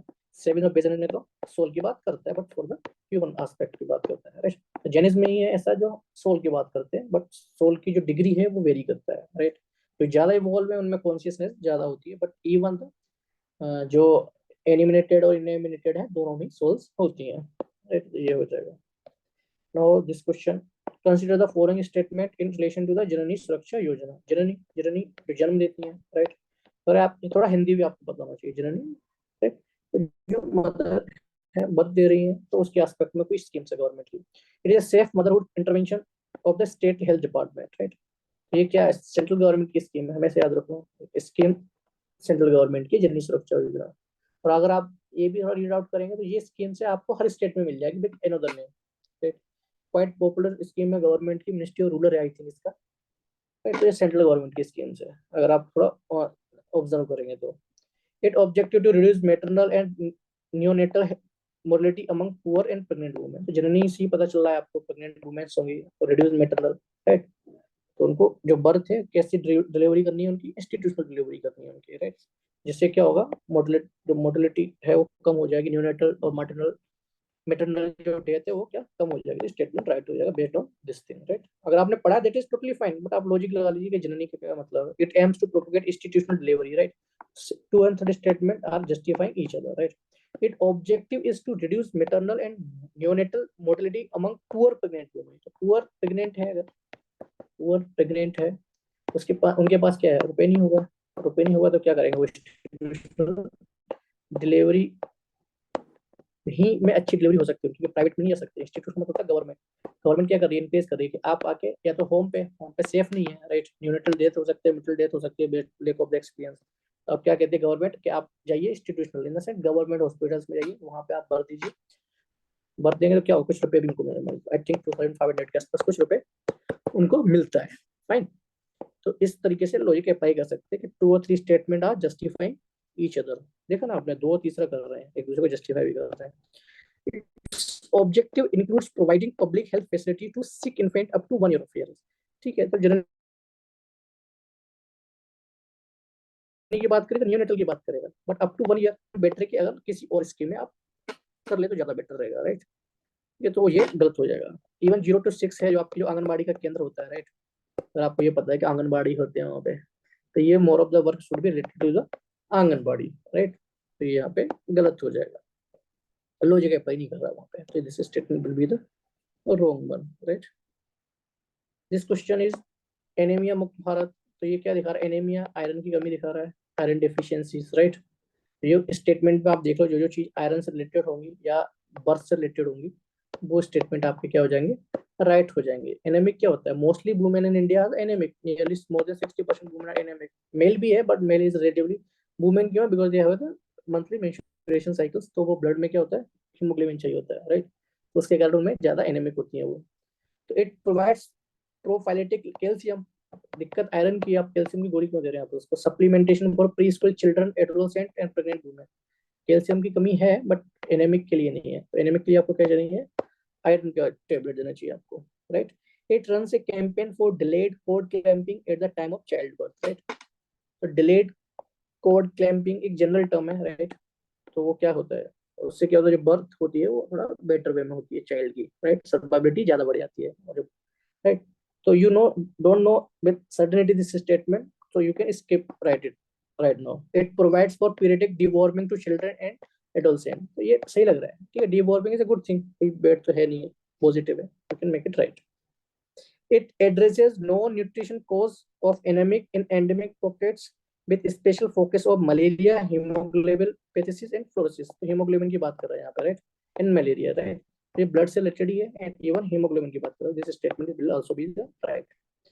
सो यू कैन चूज आइदर 2 और आइदर 3, राइट। तो जो चूज करना है आप चूज कर लो, 50-50 तक तो हम पहुंच ही गए, राइट। तो this statement is also general statement, so you can choose इस 3, but you can also choose statement 2, ठीक है। Logic is not always right, so it can be right और रॉन्ग, बट 2 और 3 तक तो आप पहुंच गए ना, राइट। तो this is the basic of, हमारा पर्पस लॉजिक का सिर्फ ये है कि एटलीस्ट हम 2 तक तो पहुंच जाए, right. Next question is, consider the following statement. Carbon fibers are used in manufacturing of components used in automobile and aircraft, right?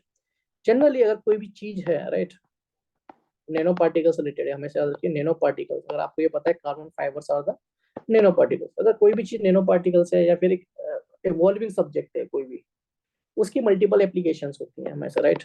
Application क्या होती है, मल्टीप्लिकेशंस होती है, तो काफी जगह पे यूज हो सकता है, राइट। ऑटोमाइल्स उसने लिख दिया फाइन, एयरक्राफ्ट लिख दिया दैट इज फाइन, अगर वो मेडिकल भी लिखता that is also fine, sport लिख देता दैट इज आल्सो फाइन। कोई भी साइंस से टेक का इवॉल्विंग सब्जेक्ट है, उसकी एप्लीकेशन मल्टीप्लिकेशन एप्लीकेशंस हो सकती हैं, because you can not reject A claim that is evolving a subject.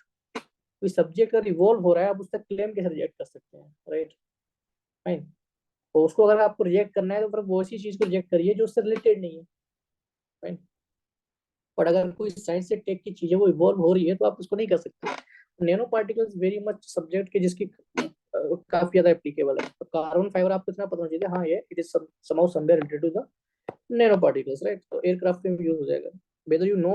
आपको नहीं पता है तो कोई इशू नहीं है, but application multiple multiple application हो सकती हैं चीजों की। Carbon fibre once used can not be recycle. अब बताइए कि आज के टाइम पे रिसाइकिल की आप बात कर रहे हैं, तो आप उस चीज का प्रमोशन क्यों करेंगे जो रिसाइकल नहीं है? इवन नैनो पार्टिकल है तो रिसाइकल उसके चांसेस बहुत ज्यादा बढ़ जाते हैं, राइट? रिसाइकल के चांस ज्यादा बढ़ जाते हैं। तो this is the era of the recycled area. तो आप ऐसे प्रोडक्ट को आप क्यों ही यूज करेंगे? इवन समहाउ अगर आप कहीं भी पढ़ेंगे, अगर कार्बन फाइबर वो रिसाइकल नहीं होता तो recycle is major issues right now, तो जरूर लिखा होता है कि रिसाइकलेबल नहीं है। But most of the nano particles right now जो एप्लीकेशन बेस्ड चीज होती है वो रिसाइकलेबल होती हैं। अगर वो रिसाइकलेबल नहीं होगा, ओके, तो वो काफी डेंजरस हो जाएंगे। तो आप कहीं ना कहीं आर्टिकल वो चीज पढ़ ही लोगे आप उसको, तो तभी एग्जामिनर पूछेगा वो, राइट? फाइन। और मोस्टली जो एप्लीकेशन बेस्ड चीजें हैं नैनो पार्टिकल्स वो रिसाइकलेबल होती हैं, और आज के टाइम रिसाइकल पे तो ज्यादा प्रमोट कर रहे हैं, तो वो हो जाएगा, राइट?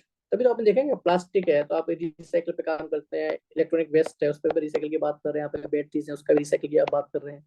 पूरा क्यों नहीं हो रहा उस पर? आप किस लिए कर रहे हैं? क्योंकि साइंस बेस्ड एप्लीकेशन चीज है तो रिसाइकल हो सकती है, राइट? क्योंकि वो डिकम्पोजिशन की बात तो नहीं कर रहा है वैसे, राइट?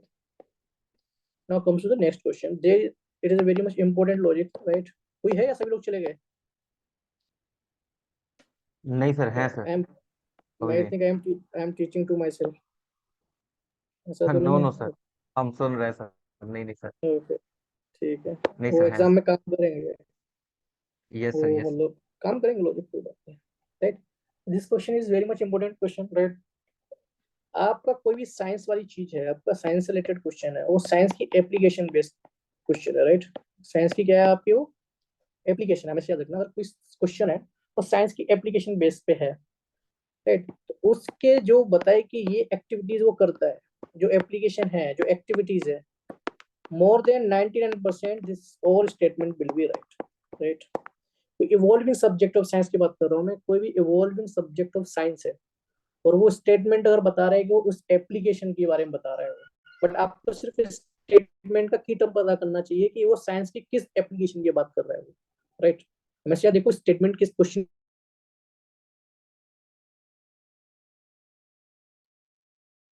सर वॉइस कट गया सर आपका।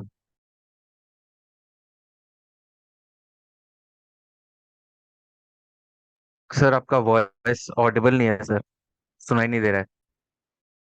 In the function of accelerometer required, accelerometer क्या होता है? जो एक्सेलेरेशन की बात करें, एक्सेलेरेशन तो पता ही है, तो मीटर करे, राइट? किसको मीटर कर रहा है? वो एक्सेलेरेशन को मीटर कर रहा है, एक्सेलरोमीटर भी तो हो जाएगा, right?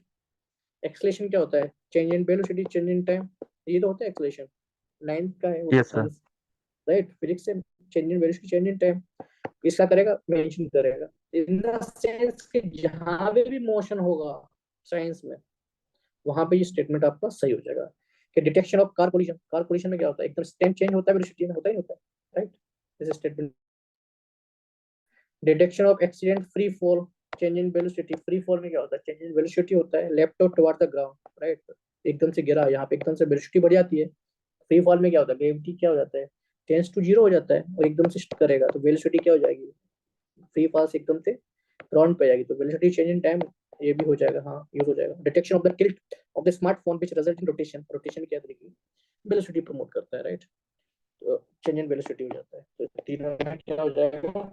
Yes sir. All three statement will be the right one, ठीक है? हमेशा याद रखो करेक्ट। साइंस का कोई क्वेश्चन है अगर उसमें स्टेटमेंट दिया गया है, अगर वो एप्लीकेशन बेस्ड है और क्या टर्म है, बस टर्म को समझना है आपको, तो all statement will be the right one. With reference to the green hydrogen, आपका टॉपिक का क्या टर्म है? ग्रीन हाइड्रोजन है। फॉलोइंग स्टेटमेंट के बारे में पूछ रहा है, how many statement are correct, correct पूछ रहा है ग्रीन हाइड्रोजन के एस्पेक्ट में। इट कैन बी क्या कह रहा है? प्रोबेबिलिटी की बात कर रहा है, राइट? इट इज नहीं बोल रहा है, वो इज नहीं बोल रहा है, कैन बोल रहा है। कैन बी क्या दिखाता है? प्रोबेबिलिटी बताता है, right? It can be used directly as a fuel for methyl internal combustion, right? In the sense अभी बेसिक यूज नहीं हो रहा, बेसिक यूज हो रहा है हाइड्रोजन का, आप डायरेक्टली H2+ डाल के वाटर निकाल के इलेक्ट्रिसिटी प्रोड्यूस हो जाती है, no issues in it, currently they are using, even first electric bus है हाइड्रोजन बेस्ड, पार्लियामेंट में चल भी रही है, नितिन गडकरी साहब बहुत बोलते हैं इस बारे में, राइट? स्टिल अगर आपको ये भी नहीं पता है, इट कैन बी यूज्ड की बात कर रहा है कि अभी नहीं तो कल यूज कर लेंगे, there can be life on Mars, right? एक स्टेटमेंट है there can be life on Mars, it is statement right और रॉन्ग? और एक statement there is a life on Mars, life on Mars, दोनों में से किसकी प्रोबेबिलिटी ज्यादा है राइट होने की? Can be. First, right, can be की ज्यादा है हमेशा, प्रोबेबिलिटीज बता रहे हैं, यस सर। फ्यूचरिस्टिक एस्पेक्ट है। So there can be used directly, used or can be बोला, right? It can be blended with natural gas used to fuel, ठीक है, can be, yes it can be, no doubt, pollution कम करेगा, it can be used in hydrogen fuel cell, right? इसे तो 1 और second में कोई अंतर ही नहीं है, 1 और थर्ड में, it can be used in the hydrogen fuel cell to run vehicle, ठीक है, हाइड्रोजन फ्यूल सेल में क्या ये तो है, राइट? फ्यूल सेल क्या करेगा? एनर्जी जनरेट करेगा, इसी तो एनर्जी जनरेट होगी फर्स्ट स्टेटमेंट से, फाइन। यस कैन भी सर। कर रहा है यस तो वो सर, सही है, करेक्ट है। इस बोलता है तो इशू हो जाता है हमारे लिए। Now comes to the with reference to the role of bio filter, bio filter, bio मतलब क्या होगा? लिविंग होगा, लिविंग ऑर्गेनिज्म होगा, फिल्टर करेगा, fine. Filter is a positive term or negative term? Is a positive term, positive right? अच्छा term काम sir. ही तो कर रहा है, यस सर। राइट? फिल्टर कर रहा है, अच्छा काम कर रहा है। इसमें ये देख लो सारे में अच्छे काम कौन से कर रहे हैं, जो अच्छा काम होगा स्टेटमेंट राइट होगा, जो रॉन्ग गलत कर रहा होगा वो रॉन्ग हो जाएगा। तो biofilter provides best treatment by removing another fish feed, that is the right thing, अच्छी बात है। Correct. Biofilter convert ammonia present in fish waste to nitrate, that is right. Ammonia को क्या करना है आपको? चेंज कर रहा है, कन्वर्ट कर रहा है, वेस्ट टू वेस्ट कर रहा है, nitro fish waste to nitrate, fish का वेस्ट है तो उसको क्या कर रहा है? नाइट्रेट में चेंज कर रहा है, that is good thing, waste को आप चेंज कर रहे हो। Biofilter increase phosphorus as nutrient for fish in water, ठीक है, पॉजिटिव फास्फोरस स्टेटमेंट। है, ठीक है, नेगेटिव स्टेटमेंट हो जाएगा। एनपीके आपने देखा ना, फर्टिलाइजर, फास्फोरस है, फास्फोरस अगर बढ़ेगा तो क्या होगा? पोल्यूशन बढ़ेगा, कम होगा? रिवर में, वाटर में पोल्यूशन बढ़ेगा ना। Yes sir. फास्फोरस है, फर्टिलाइजर का आप कहते हैं रन ऑफ फर्टिलाइजर्स होता है रिवर्स में, तो क्या होगा? फास्फोरस बढ़ेगा तो that is a bed for the water bodies, yes sir. Pollution create करेगा ना phosphorus, yes right? Sir, pollution ज्यादा बढ़ाएगा। राइट, तो ये क्या रॉन्ग हो जाएगा, तो आप इस बेसिस पे ओनली टू राइट हो जाएगा आपका, राइट? कभी भी ये भी देखिए, साइंस का स्टेटमेंट अगर पॉजिटिव है तो आउटकम कैसे एक्सपेक्ट करेगा? पॉजिटिव, अगर नेगेटिव है तो नेगेटिव आउटकम होना चाहिए उसके, राइट? ठीक है। ठीक है। 56 consider foreign pairs objective in space and descriptions, right? Celiphates, we don't know what is celiphates, giant clouds of the dust and gas in spaces, अगर आप ये देखेगा यार ये तो कुछ और है, आई think it is a nebula, इतना तो पता है ना आपको, नेबुला तो सबने पढ़ा है ना, यस सर, वो मोस्टली तो पढ़ा है, नेबुला। Yes sir. राइट? तो आपने सेकंड बार ये तो नेबुला है तो आपने क्या किया? नेबुला ये कर दिया, बट कभी कभी एग्जाम्पल क्या करता है, कभी कभी क्रॉस कर देता है वो, मोस्ट ऑफ द केस में क्रॉस कर देता है, कभी ओवर स्मार्ट होता है वो क्या करता है, इसको गलत करके इसको सही कर देता है, बट मोस्ट ऑफ केसेस में क्रॉस कर देता है वो, तो आप क्रॉस देख लो। फिर नेबुला हो गया, एक सेफेट्स हो गया, star which brightens and dim periodically, right? तो आप थोड़ा लगना चाहिए कि हाँ ये सेफेट्स कुछ कुछ लग रहा है जैसा, right? Then comes to the pulsar, आप थोड़े स्टेटमेंट हो गए, पर आपने एक तो हटा दिया ना, विच सर्टेनिटी के रॉन्ग हो गया, राइट? एंड आपको नेबुला पता है कि नेबुला की ये प्रॉपर्टीज नहीं है, stars which brighten and dim periodically, ये नेबुला है क्या आपका? नहीं है ना, नहीं सर। आपको ये पता था कि ये नेबुला है, तो ये इसके बेसिस पे गलत हो गया पेयर के हिसाब से, और ये आपको पता है कि ये वाला नेबुला नहीं है, तो ये आपने गलत कर दिया, है राइट? Yes sir. राइट, आपके पास बचा क्या? पल्सर, तो आप हमेशा क्रॉस भी देख लिया करो कभी, क्योंकि examiner is a good person, उसको हमारी तरह उल्टा सीधा नहीं सोचता, वो दाएं बाएं या फिर कहीं से भी बना के स्टेटमेंट नहीं दे देगा, तो वो क्या करेगा? जनरली जो एग्जिस्टिंग स्टेटमेंट है उन्हीं को कहीं से उठा के इधर का उधर रख देगा, वो किसी और टर्म का इधर डाल देगा, वो कहीं से कहीं डाल देगा। अगर वो बनाएगा भी ना तो क्लियरली आपको दिख जाएगा अगर ये तो बना के आए हैं, उसमें कभी कोमा लगा देगा, कुछ उल्टी से टर्म यूज कर लेगा वो वहां पे, राइट?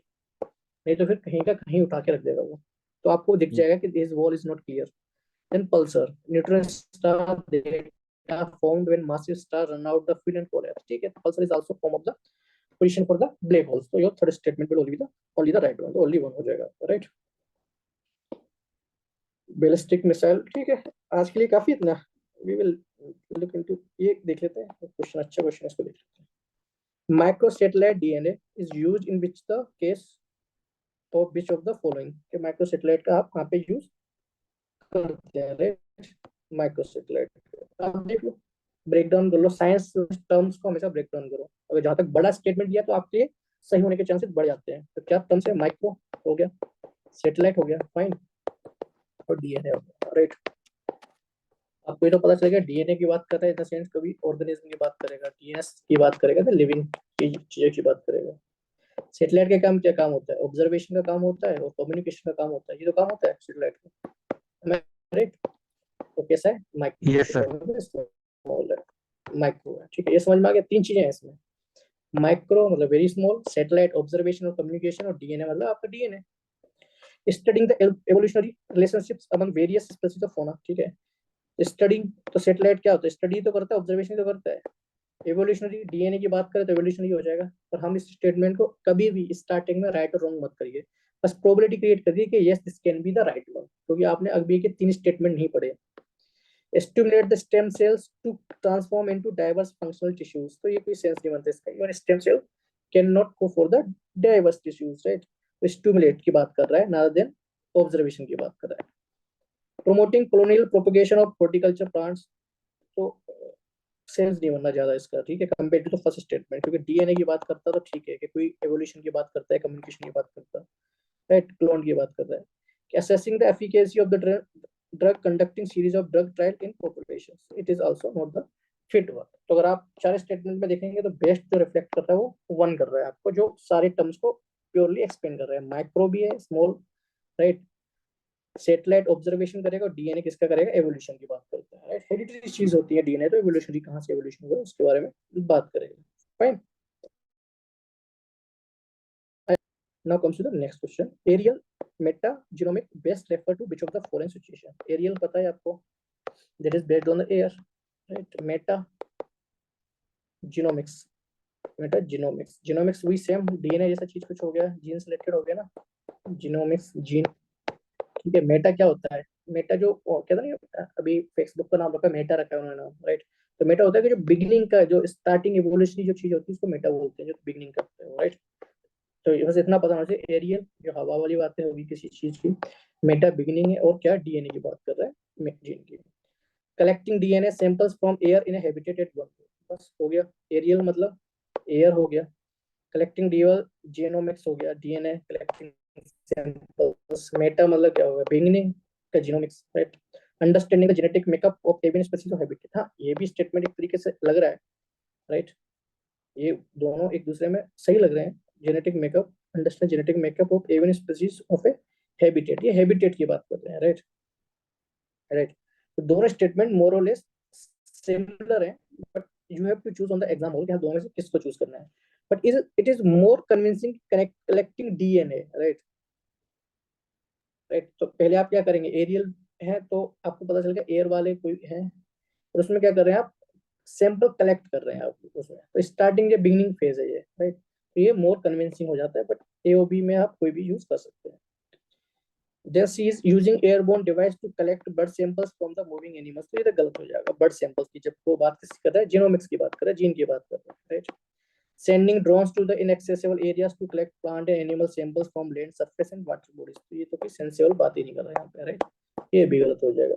तो आइदर ए और बी, अगर आप ए और बी तक तो पहुंच जाना चाहिए based on the logic, then depends on your time कि वी चूज, और उसमें आप कौन से पे जाते हैं आप उसमें, राइट। तो एग्जाम ने यहाँ पे थोड़ा डिफिकल्ट ऑप्शन क्रिएट कर दिए थे, still you can go for the either A or either B based on your time, उस समय पे आपको क्या समझ में आता है, राइट। बट इन दोनों में से हटाना थोड़ा डिफिकल्ट है, right. So I will not make a वेग गेस, तो नहीं बनाऊंगा कि हाँ ये हो जाएगा, but both statement are equally convincing, right. It depend on the time कि आप कौन सा चूज करते हैं, राइट। फाइन, एक और चलो देख लेते हैं। With reference to the central bank digital currencies consider the following statement, आप डिजिटल करेंसी की बात कर रहे हैं, राइट। डिजिटल करेंसी ये कौन पब्लिश कर रहा है? सेंट्रल बैंक पब्लिश कर रहा है, fine, central bank, it is the authorised authorities, right. Authorising authority है या नहीं है? एम आई राइट? और ये क्या होता है? लीगल टेंडर भी प्रोवाइड करती है, ये लीगल टेंडर भी प्रोवाइड करती है। इट इज अ पॉसिबल बता रहा है क्या? फ्यूचरिस्टिक एस्पेक्ट बता रहा है to make payment in a digital currencies, it can make, it is a possible और the future outcome बता रहा है, it can be possible without using US dollar or SWIFT system, so it is a right futuristic aspect में बता रहा है, so it can be, It is also right. A digital currency can be distributed with the condition programs into such a time framework for spending it. Digital currency है, based digital currency है, तो yes it is a programmable because central government के हाथ में रहता है. जो government अभी जो सेंट्रल गवर्नमेंट के बिहाफ पे कौन पब्लिश कर रहा है, आरबीआई. तो it is also quite convincing. तो बोथ स्टेटमेंट में will be the right one. Fine. So I think it is enough for the today. तो इस तरीके से आप लॉजिक अप्लाई करके क्वेश्चनों को सॉल्व कर सकते हैं, राइट. पर ये लॉजिक तभी काम करेंगे जब आपने बेसिक अंडरस्टैंडिंग है आपके पास टॉपिक की. अगर टॉपिक की बेसिक अंडरस्टैंडिंग नहीं है, आपने स्टैंडर्ड बुक्स नहीं पढ़ी है, तो लॉजिक थोड़ा डिफिकल्ट होंगे, राइट. सो लॉजिक के लिए आप थोड़ा सराउंडिंग है, आप उनको ऑब्जर्व करो, आपने जो पढ़ा है उसको अच्छे से अंडरस्टैंड करो, then you apply your logic. PYQ solve करो आप, वो अच्छा रहेगा और स्टैंडर्ड आप बुक फॉलो करिए, राइट. अगर फिर ओके भी सर. डाउट है then please let me know. So Shivam, आपको कुछ इंसाइट मिला आज? ये सर. Yes sir. सर मेरे को एक चीज पूछना था. आपने जैसा जैसे बोला कि कोई भी ऐसे क्वेश्चंस रह रहे हैं तो उसको आप ब्रेक डाउन करने के लिए, मतलब टर्म्स को ब्रेक डाउन करने के लिए, तो एक बार मतलब ऑप्शन पढ़ लें and then we break down, या फिर क्वेश्चन पढ़ते ही we first break down and then go to the options? नहीं, आप क्वेश्चन पढ़ती पहले उसको ब्रेक डाउन कर लो आप, देन आप ब्रेक डाउन पहले आप उसमें टर्म को ब्रेक डाउन कर लो. आप उसको ज्यादा मत, उस पर ज्यादा फोकस मत करो, उस टाइम पे आप ब्रेक डाउन कर लो उसको, राइट. ओके जब आप उसको ब्रेक डाउन कर लेंगे, फिर आप स्टेटमेंट पढ़ेंगे, देन स्टेटमेंट पढ़ने के बाद फिर आप उस क्वेश्चन को रेफर करेंगे दोबारा से, राइट. जी सर. आप जी सर. क्वेश्चन, जब आप स्टेटमेंट आप पढ़ रहे हैं फर्स्ट को, then again refer to the question, then again you read the second statement, then again refer this question. तो वो आपको कन्विंसिंग लगेगा नहीं लगेगा, आप ये देखिए कि आपने उसको जब ब्रेक डाउन किया है, देन आप देखो आपने ब्रेक डाउन किया, वो स्टेटमेंट पे आइसोमॉर्फिक है या नहीं है, उसको कन्विंस कर रहा है नहीं कर रहा है, जी राइट. सर. अगर आपको लग रहा है कि वो आइसोमॉर्फिक है, अगर ज्यादा एरिया कवर कर रहा है उसका, वो कन्विंसिंग है, then you can choose it, right. वो हो जाएगा आपको, okay sir. Okay sir. Understood sir. Right. और कुछ बताइए, और कोई डाउट आपका? नहीं नहीं sir. Thank you so much sir. बहुत अच्छा इंसाइट मिला.